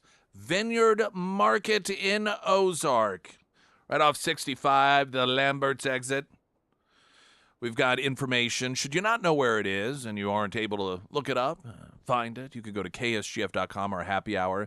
It'll be our first time at this location. Luke, Heather Davis, just incredible folks, owners of Vineyard Market, and have been since it opened several years ago. It is a unique place that is unlike any other place that you're going to find in the area. And they are one of the things I like about Vineyard Market is I'm not a wine drinker, but if I were or looking for a particular sort of wine, they know about all of these things. They know all about the bourbons that they have. They know all about they have a walk-in humidor, the cigars. These aren't just people who sell the product. They know it all very well, which is great if you're looking to get a gift. Or maybe it's Christmas and you want to, or, whatever the holiday may be, it's a celebration, you're going to be hosting people, and you'd like to maybe break out a nicer bottle of bourbon or have a nicer bottle of wine, but you're not somebody that knows a lot about that stuff. This is a great place to go. And, they can tell you about it, and then you can, of course, share that information, sound like you know what you're talking about if you want. And then, of course, they have great foods as well. They have different events. Saturday, they're going to have live music there. They've got indoor seating. Obviously, they have a cigar lounge area with air filtration technology. Every 9 minutes, all of the air that is in there gets filtered out and clean air gets pumped back in so that you don't smell like an ashtray when you walk out of there. It's for cigars and pipes only, I should note. And again, they do have a humidor there. They have a cigar club you may be interested in inquiring about. And then a really good sized outdoor area, and the weather's going to be perfect for that tomorrow as well. So we'd love for you to join us, stop by, and, if you want to do some, food while you're there, of course, that's obviously fine. Maybe have some dinner, but the drinks and just good time, merriment, and hanging out with one another is what we will be doing tomorrow at Vineyard Market. Anytime between 4 and 6, come and go as you please. Ozarks elder law, you got to plan ahead. 18 years old. When I don't know if you still have to do this or not, but when I think it was 18, was it 18? Like one of the things you have to do is you got to go register for the civil service thing or whatever that was. I don't even remember. It just seemed like there was this thing that you were supposed to do. When you turn 18, you need to visit Ozarks Elder Law or have your kid or grandkid visit Ozarks Elder Law because 18th birthday, your child gets in some sort of accident or maybe just has some weird medical thing occur and they are incapacitated. You think, well, I'm mom, I'm dad. She still lives at home. She's only a senior in high school. That doesn't mean you get to make decisions. In the eyes of the law, that 18-year-old on the 18th birthday is an adult. And unless you have it in written form, you don't have the ability, the legal authority to make decisions for your child. Now, I guess the hospital you're in might defer to what it is that you want, but let's say it's a situation where the hospital's like, you know what, your child's never going to wake up, and somebody needs those kidneys, and so we're going to pull the plug, and you're like, you can't do that. They say, your child's 18. It's not your decision. That medical power of attorney is so important to have in writing and not something downloaded off the internet. You got to have it done right, done legal, and that's Ozarks Elder Law. 10 area locations, consultations free. Tell you, here's what it'll cost to have done what needs to be done, whether it's that or nursing home care or a will, an estate, whatever. They handle all of these things.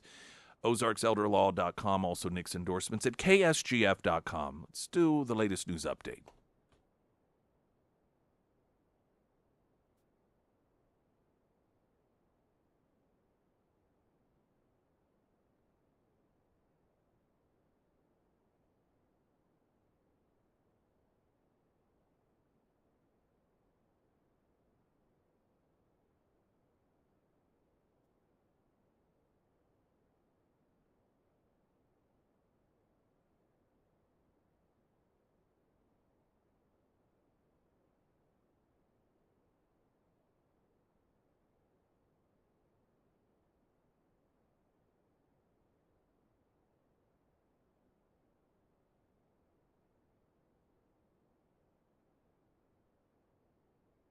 And the first alert forecast from Ozarks First meteorologist Tom Schmidt, sponsored by St. Clair of the Ozarks Home Improvements. Today we'll see sunny skies with a high near 68. Tonight mostly cloudy with a low around 56. For your Friday, sunny with a high near 71. And taking a look at Saturday, mostly sunny with a high near 68. We have Author of the Week, sponsored by ABC Books on North Glenstone, coming up. It's a great one. But I wanted to just take a minute here to relay something because I thought, this is a really great question that can deserve some, for people listening may have the same question. And with the legalities of just even recreational marijuana, of course, obviously they buy ads all over the place, and our station is one of them. And somebody had texted in, and listen, the marijuana usage thing for a lot of people is, I don't know if it's controversial, but some people just don't feel that it is an appropriate substance for people to partake in. Others are like, well, it's no different than alcohol. And then some people are like, well, they feel the same way about alcohol. So people have differing opinions as to the usage of marijuana. And so it doesn't surprise me if people hear an ad that is promoting the sale of marijuana and just like, well, that's not my thing. I don't care for that. And someone had inquired about, the what's the best term to use? The appropriateness, I guess, maybe, of them sponsoring or having a marijuana shop sponsor the show. And I know, well, we don't really have any marijuana sponsors. And so they ask about a particular advertiser. Oh, they buy commercials. And I just thought, you know what, that's actually a good thing to note, is that there is a difference between advertisers that, see available ad time and they're like, hey, we want to buy some of that, versus sponsors. There may not be to some people, but in terms of the show, there certainly is. And, when it comes to being particular, I don't know that we've ever been faced. Maybe we have with, is that an appropriate sponsor for the show? Is it a good fit? Maybe not even for ethical reasons or moral reasons, but just does that feel like the show? Is that a good fit?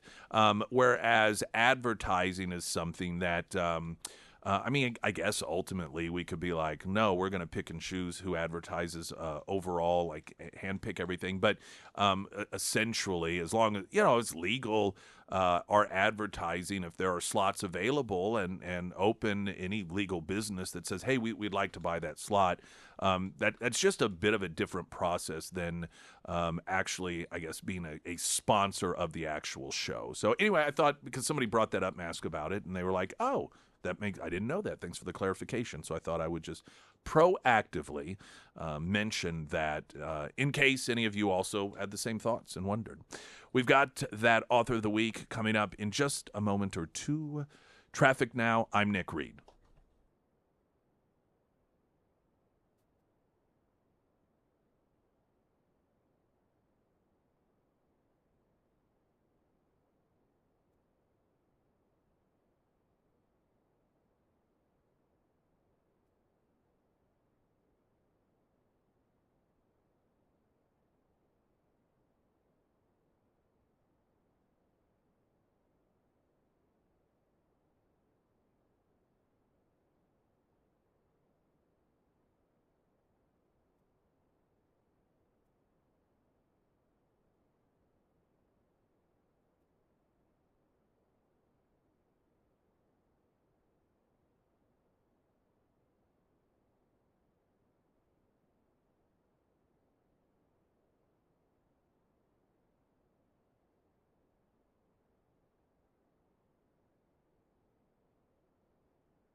For one, I'm Nick Reed. Thursday means it is time for Author of the Week, sponsored by ABC Books on North Glenstone. Our author, Jerry Dale, who has gone through the highs of the music industry, lows of the adult entertainment world, and ended up finding redemption in the arms of God. The book is Music, Porn, and Jesus, A Journey to Redemption. I really appreciate you being with us this morning, and just kick off asking what motivated you to write this book. Well, it was a couple of things. One of the things was that I didn't want to forget some of the experiences I had been through, especially in the music industry, because it was during the '90s, and to me, the '90s is one of the greatest eras of music, and so I didn't want to forget some things that I had been through. So there was that, and then, but as my relationship got closer with God, it was, let me write this to show those that are going through either one of those industries that you're not too far gone, that if God will save me, he will save you too.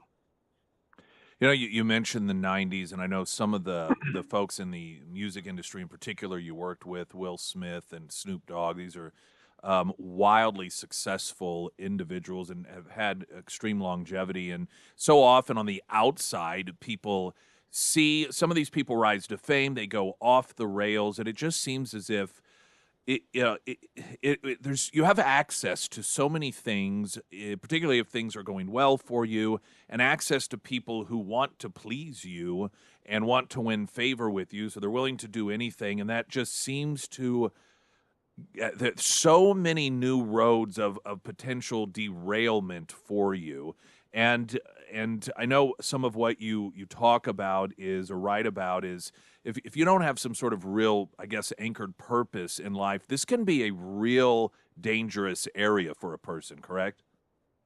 Oh, I would agree, and it's very dangerous because, I mean, exactly what you just said, like you laid it right out. That's what happens. We get in this thing with these artists, and we're with them because we're with them daily. Like whenever they were in my market, I'm with them the entire time. So I have 5 states. So when they come to, Dallas, we do Dallas, Houston, Oklahoma City, New Orleans. So we'll go through these markets, and you're with them, and you end up becoming friends with them, and you get to know them. And yes, it's easy when they ask for something. It's easy to be able to go get it for them, or try to make it happen for them, or try to please them. Is the well, let's talk the music industry, and is that something that you wanted to get involved in your entire life? Was that something you strove to do, or just the entertainment industry, I suppose, in general? Or did you happen to fall into it? What was that? How did that happen? No, I always wanted to be in music. I played the saxophone when I was younger. I DJ'd at clubs. I was a party promoter when I went to college. So I always wanted to be in the business. And I actually saw a commercial in the '90s on MTV called it was "Want to Be in the Music Business," and so it was for the Art Institute of Dallas music and video business program. And so I left Weatherford, Oklahoma, and moved to Dallas to be in that program. And then while I was in that program, opportunities came from being at clubs, being at actually a Budweiser Superfest. I don't know if they came to Springfield, but a Budweiser Superfest came, and I talked my way in, found a way to get backstage.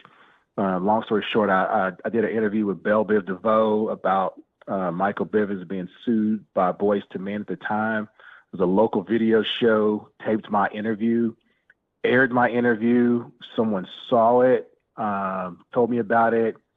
I was 19, 20 at the time. So I went to go over there and try to sue them for, using me without any release. Mm-hmm. They ended up giving me a internship, gave me a couple of grand, and I started picking up videos from the record labels. All the record labels had an office in Dallas. So I started picking up videos for the video show, and I met a guy at MCA Records, Jeff Thomas, and he took me under his wing, and he started showing me how to work records on a street level, doing street promotions. We're talking with our author of the week, Jerry Dale, a.k.a. JD. The book is Music, Porn, and Jesus, A Journey to Redemption. The adult entertainment world, how did that happen? What was that evolution? Well, it's interesting because it was kind of a progression. So when I started working with MCA, I was also doing some independent stuff, and I had started out with Luke Tulai Crew was a independent, and so I had an independent label rep had reached out to me about working that. So I was working with Luke also. So I was doing both of these at the same time. And that was in the early '90s. But essentially, when I was at Sony, I left MCA as an independent contractor, went to Sony as an employee, and then when I left Sony, I went back to MCA as an employee, and then MCA got bought by Geffen. And when they bought Geffen, they ended up letting half of each staff go. I was part of the team that got let go. I had a buddy who was doing shows. He was promoting shows. And so I had done some when I was in college. So we got in and we did a couple of Bessie Johnson fashion shows. And then he had an idea to do the Adult Entertainment Awards, which is kind of like the AVNs, but we was doing them in Dallas, right?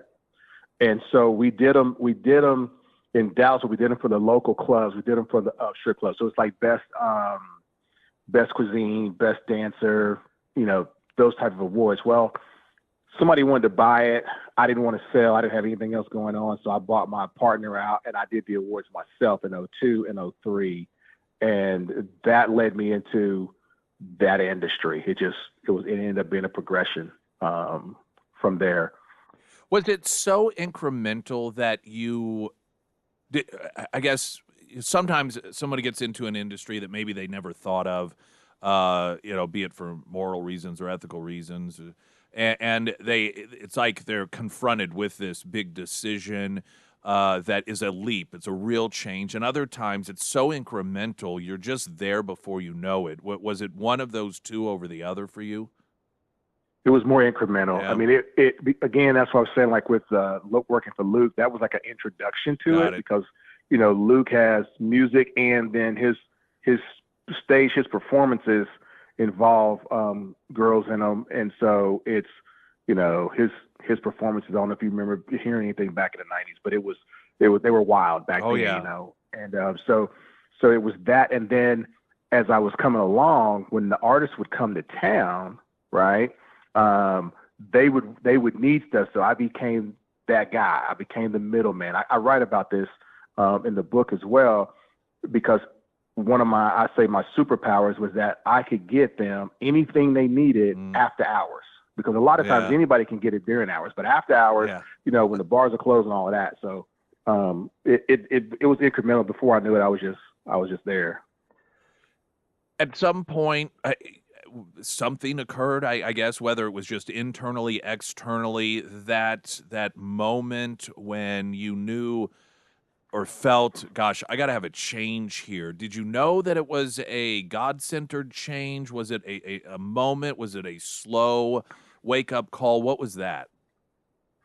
It was over time. I grew up in the church when I was young. My mom took me to church. And so she's a Christian, but over time there was always a pull that would come back where you could see in my life, like, I talk about the Oklahoma City bombing. When it happened, I happened to be coming off the road from working for Luke, and I was downtown. And when it happened, I felt like somebody was kicking in my door. Cause at that time I was still smoking pot. And so I thought somebody was kicking in the door. I thought the police was kicking in the door. And it was one of those times where it scared me. And then you look on TV and you see what was, we finally saw what was going on. But I told myself then when I got home, like, I'm gonna quit. Yeah. Like, I'm out of this business, So there's different little things throughout my life that happened like that. So, but then I would tell you that in 2021, I had a quadruple bypass, and I was 50. I turned 50. And so when I had that, I went into it as, you know what, if this is it, this is it. Because, surgery, never had one, so I didn't know if I was going to come out of it or not. But when I came out, I was grateful. And that's when I would tell you that I was all in, and I was God, thank you. And whatever time you give me left, I will do it for you. Because I kept hearing, ironically, I kept hearing this song, "I Did It My Way" by Frank Sure. Sinatra. Yeah. It wasn't, yeah, and it wasn't playing in the, it wasn't playing in the hospital. It was playing in my head. I kept hearing that, and so that's when I was like, you know what, I did. I had a good 50 years. Most people would be happy with that. I had a good 50. I'm okay with that. So whatever time you give me left, I'll spend it doing ministry. Our Helping authors, someone else. Jerry Dale, the book "Music, Porn, and Jesus: A Journey to Redemption." That awakening, if you will, the answer of the knock at the door. Depending on where one is in life, it can be a change that requires a complete change in lifestyle. I think some people, when they have that moment, that realization, they live a lifestyle that is relatively conducive with it. But then others recognize, and this may have been your story, okay, well, I have to really change who I surround myself with. Is that your journey? Yes and no. So it was prevalent in my mind that I needed to change people that I'm around, right? And so if we're looking at a scale, I would say so some of the worst, the ones that I won't say the worst, some of the obvious ones, they were easy to change. Got It's it. easy to get rid of them. But there's also some that weren't. And some of those were the ones that was close to you who still want to kind of go hang out a little bit, or so you're not going to the gentleman's club, but you're going to a Hooters or a Twin Peaks or something like that. You know what I'm saying? And so it's a process. Yeah. It's a process. I mean, I'm sure there's some people out there who it happens overnight for them, and they're like, they can go cold turkey and cut everything out. I wasn't able to do that. I mean, you guys think about it, I had spent 30 plus years in these industries. Well, so what would you say to people? Maybe they're at that point in their life and they feel that calling. They know that's the answer, but it is hard for them because, like you said, you build relationships and these are people you care about, and a lot of them are going to probably laugh and mock you or see you as betraying them, and so people. For some, it's just, I think, much easier of a transition than it is for others. Those that feel that they're, quote, in too deep or that it's just going to be too hard, what would you say to those folks?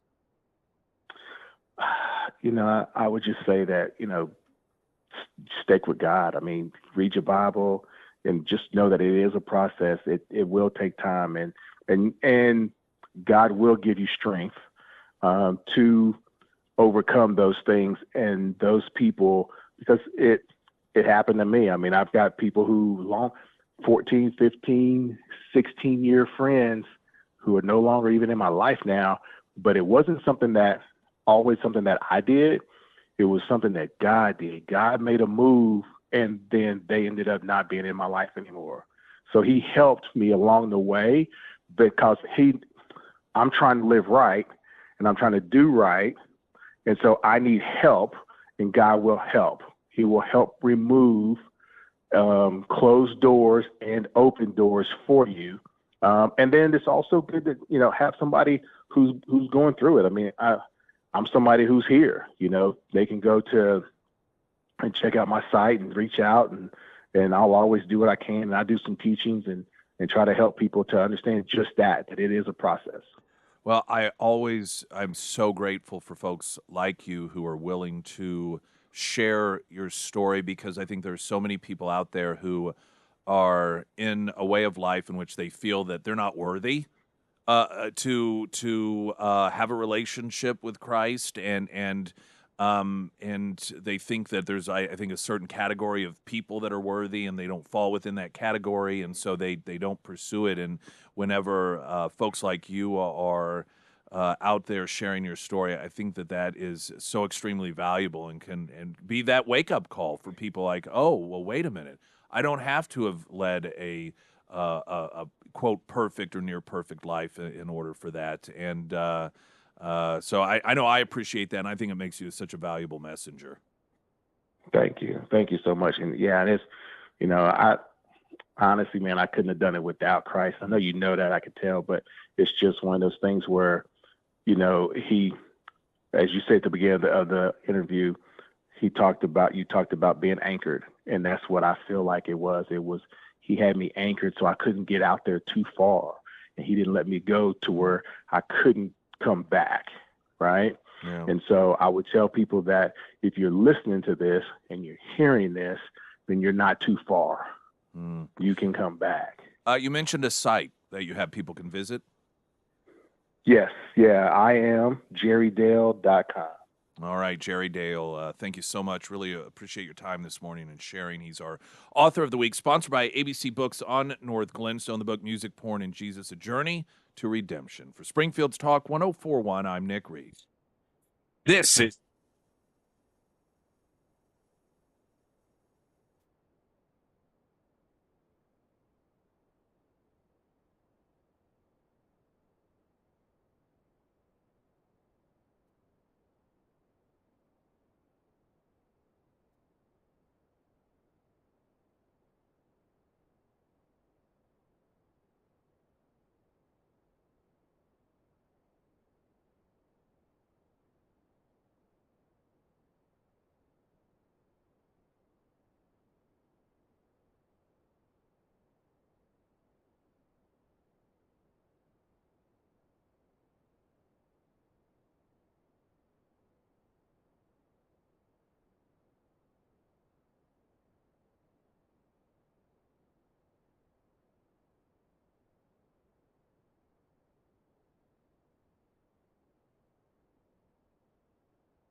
All right, tomorrow, Friday, of course, we'll kick off the day broadcasting live from Scramblers, the Friday Morning Roadshow. Then we are going to have a happy hour at a brand new location. Our incredible, awesome friends, Vineyard Market, are going to be hosting all of us, you, me, Sarah. Christy said she may make it, hopefully.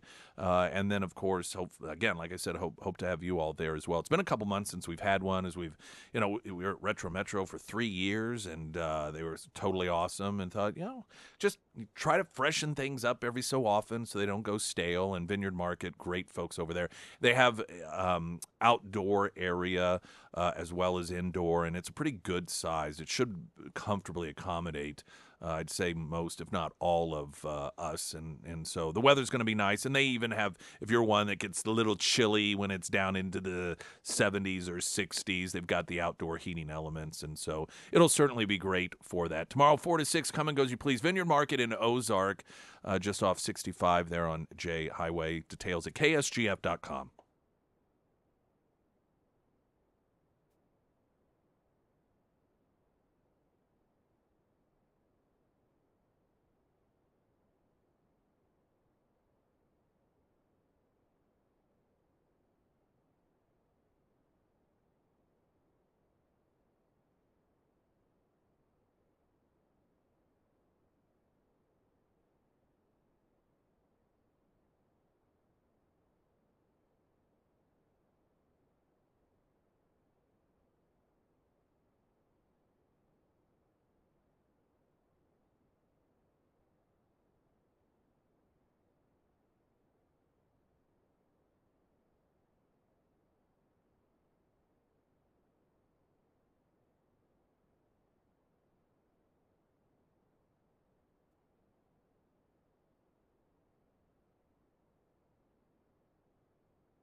Springfield's Talk 104.1. I'm Nick Reed. Oh, you've got weather, don't I you? do I have just weather. I preempted you there. Boo. My apologies. Got excited. Boo.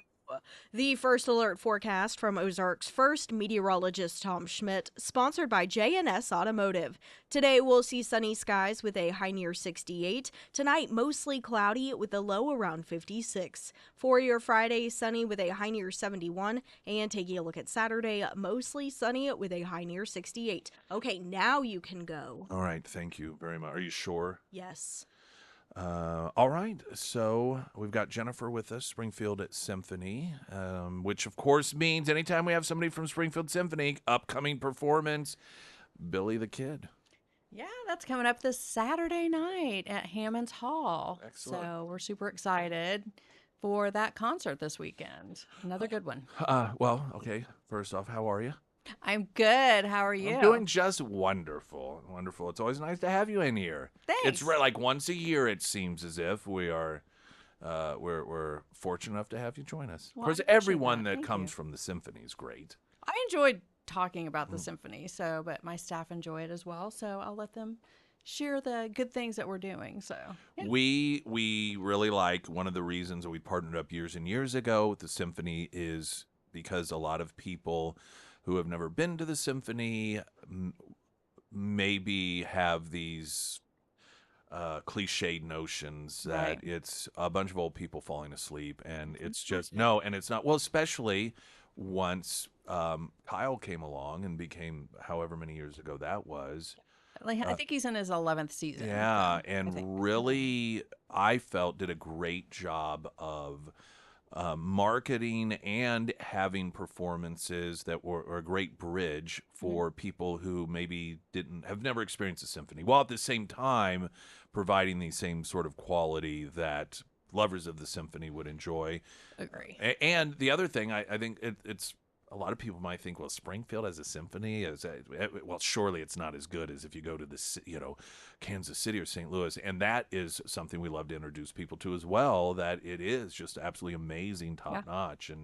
And so that's one of the reasons that, again, we really have partnered up. And every time there's a performance, let people know, hey, this would be a really great one if you don't know anything, or, maybe this one would be great for you. And Billy the Kid is coming up. Yeah, Billy the Kid. And to touch on a couple things you mentioned is I had lunch with one of our new board members yesterday, and she was kind of the same way. Like, I didn't really know when I came to the symphony, like, how good the Yes. Springfield Symphony Yep. is. She said, I've been to symphonies all over the world and all over the country, and she said they are right up there. I mean, we are a professionally paid orchestra. I mean, a lot of people don't realize. They think we're maybe just volunteering their time. And no, they're paid. So Yeah, they're get together great. once a month and practice, and in the spare time, It and happens. yeah, with an instrument that I bought at Relics, or something found randomly. Nope, that's not what we've got going on here. Works. And Kyle's really good about, I mean, he will not let you sleep. So he keeps the excitement going through the concert. But he's really good about creating programming that has familiar pieces in there. And then he'll also sprinkle in some new composers or pieces, so that way people are exposed to the new stuff that's coming out too, or that's been around that you probably wouldn't go choose to listen to. Yeah. So yeah. All right, so Billy the Kid, what can people expect? Billy the Kid. We're going to expect Billy the Kid, Aaron Copeland. And then we have a special guest artist group coming in called Sandbox Percussion. And so they'll be doing a piece by a composer called Viet Quang. So he's a Vietnamese composer. So Vietnamese American. So he's coming, or the Sandbox Percussion. It's very interesting because they play different things. So they play glasses. We had to order compressed air, canned air. Okay. So if you want to see what that's all about, then I encourage you to get tickets. But you can go on YouTube and check them out. They're really, really an interesting, fun group, energetic. Okay. There's 4 of them. So are they integrated into the performance, or are they like the whole thing, or For that particular piece. Yeah, they're for doing that particular. piece. Got it. Yeah. Okay, got it. Yeah, exactly. All So right, so they're super, super excited to see them and see what they can do. And Try to think of questions that people who have never been might think of. What's it cost to go to the symphony? the price point is kind of from $35 up to $65. But what we're doing this weekend, because it's Veterans Week is coming up, Veterans Day is coming up. So we've got a special going for veterans where they can get platinum tickets for $30, so they can go to our website or check social media. But what we also decided to do in the last 24 hours is for our federal employees. If you are a federal employee and you want to come to the symphony, you can get a free ticket. So you can go to our website and check out the Musgrave balcony and register to get a free ticket. And when you pick it up at the concert, you just show your your ID. So we just want a point of entry for everybody to enjoy the symphony. Yeah. And is there a behind the baton for this performance? There is. There's a behind the baton this evening at First and Calvary Church, 5:30, and the group will be there. So if you want to hear more about what they're going to do, and Behind the Baton is a free event where you can get, questions with Kyle and then also the special guest artist. So it's really, really a great way to get more information behind the scenes. Do they? I've actually not been to a Behind the Baton, but so for people who go, this isn't a performance, but more of like, hey, this is about the performance, and then Q&A if people have the questions, right? Exactly. Yeah. And if you have questions, just come prepared to ask them because they'll answer them. So to the best of their ability if they know. People can call. There's this site, which we always get that info up, but I like to stress because, again, people just, I don't know, think, well, Springfield, it probably doesn't work this way. The box office is open during the week. They can stop by, right? And, yeah. So all of our tickets are purchased through Hammond's Hall, and they're open 10 o'clock to 4:30, usually Monday through Friday, depending on if they have a show. So check their website. Sometimes they're open later. But we also want to make sure that people are going to the legit Hammond's Hall website to buy tickets online. And also they can do that through the SpringfieldMoSymphony.org website and click through because we don't want people buying the broker tickets. Right. Understandable. Yeah. So lots of fun things. Well, it'll be a great performance, I'm sure. And it's great to see you. Thanks for having me. You're always welcome. You're always welcoming me into the studio, so I appreciate it. Absolutely. Jennifer, Springfield Symphony, Springfield's Talk 104.1. I'm Nick Reed.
Selective service.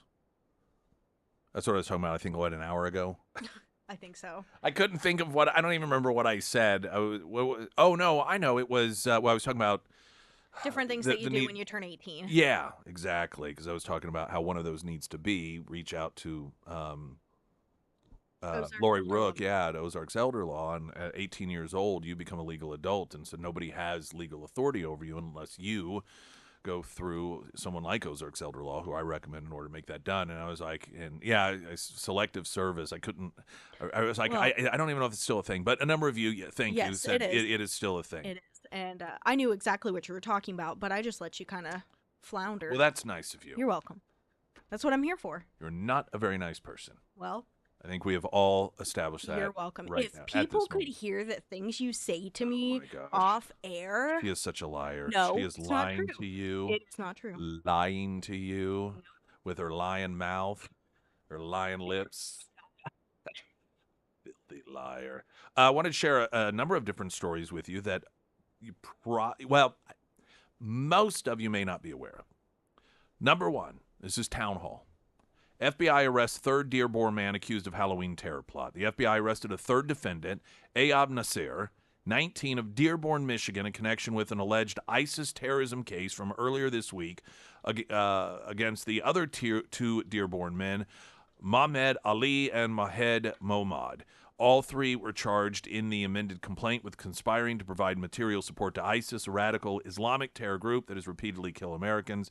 And, they part of the information that's been released in terms of evidence against them, communications talking about carrying out, they were using the code word pumpkin, and they were scoping out LGBTQ locations and bars and so forth.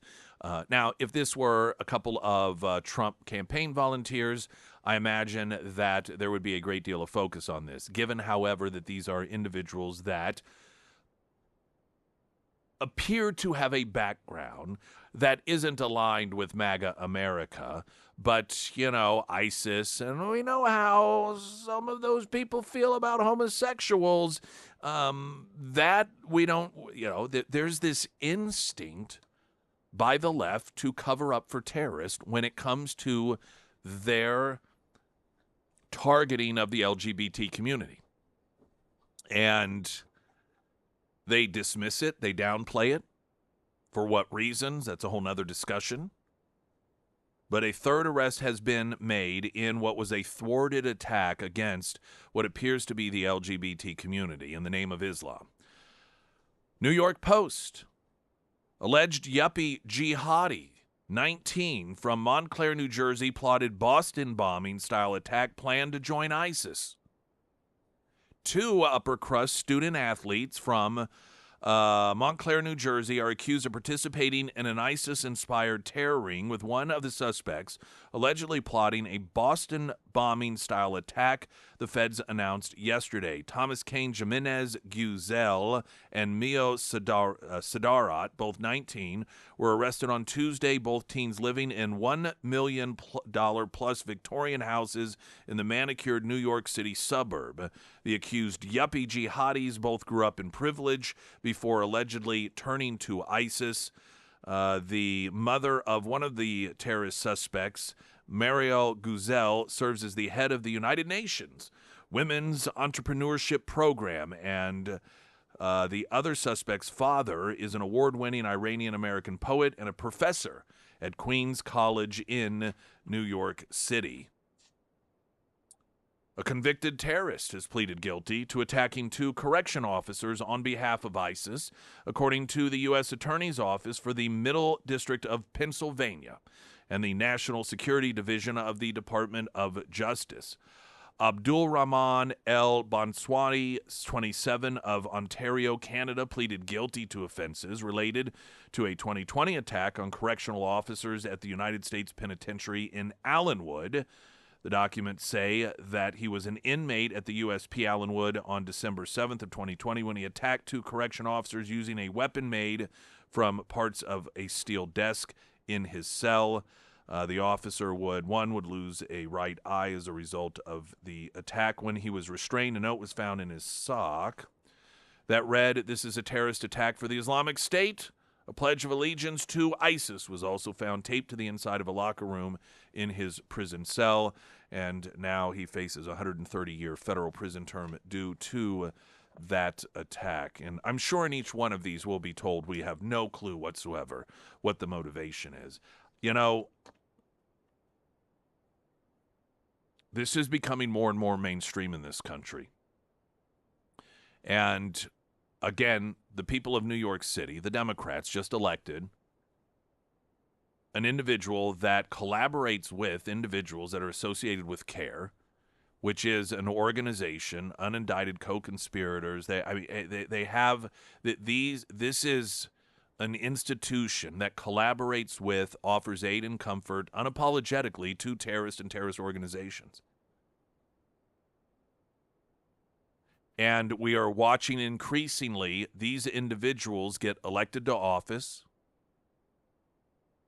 In fact, I think it's the lieutenant governor of, is it Virginia? It's one of these elections that took place. Beat out a Muslim, first Muslim elected to statewide office in the country, an individual that also has ties to individuals that have been supportive of terrorism.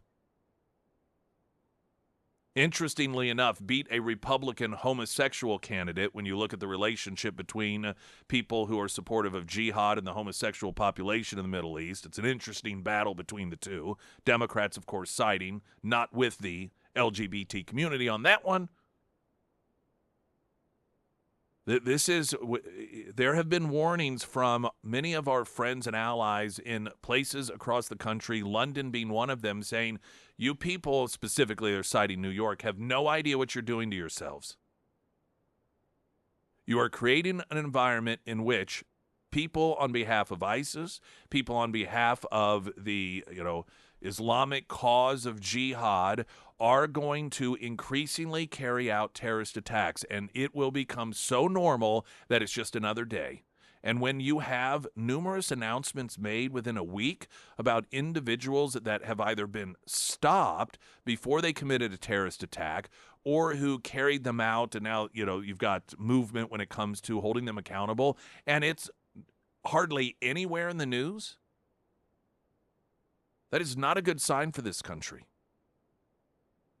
And how quickly we not only forgot the lessons of 9/11, but how far apparently those who wish us to do harm have advanced because we have allowed them to advance. Springfield's Talk 104.1. I'm Nick Reed.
Sarah Myers, everyone. Thank you, the Pyramid Roofing Company. If you have storm damage from the storms that rolled through earlier this year, like back in May, but you've been putting off those repairs until next year because you're thinking, man, it's getting cold, I've missed my chance. That is not always the case. In fact, the fall and winter months, they are some of the best months to get a new roof installed. There's less wear and tear on shingles, and you can expect a quicker turnaround. And sometimes you can even snag a deal. So if you do have storm damage, but you've been putting it off, don't. Reach out to my friends over at the Pyramid Roofing Company. They can do a free roof inspection for you. They can make sure that everything that needs to get covered gets covered through that insurance process, and they'll get you all taken care of before that colder weather really sets in. If it's time to have the Pyramid team out to your home, reach out to Josh today. You can find all of the contact information for the Pyramid Roofing Company under the Sarah's Endorsements tab at KSGF.com. No Kings protest at National and Sunshine across from Mercy again, according to text message. Okay. Well, I think one of the best postings that I saw was a quick video, a woman of color, incidentally, saying, so let's see here, the people who are saying no Kings one day then turn around and ask the king for handouts the next. Yep, that's pretty much it. And the same people who say no kings and separation of powers are the same people who think Trump somehow should step in, usurp the congressional authority of the Senate, and reopen the government. These people are a joke. See you at Scramblers tomorrow.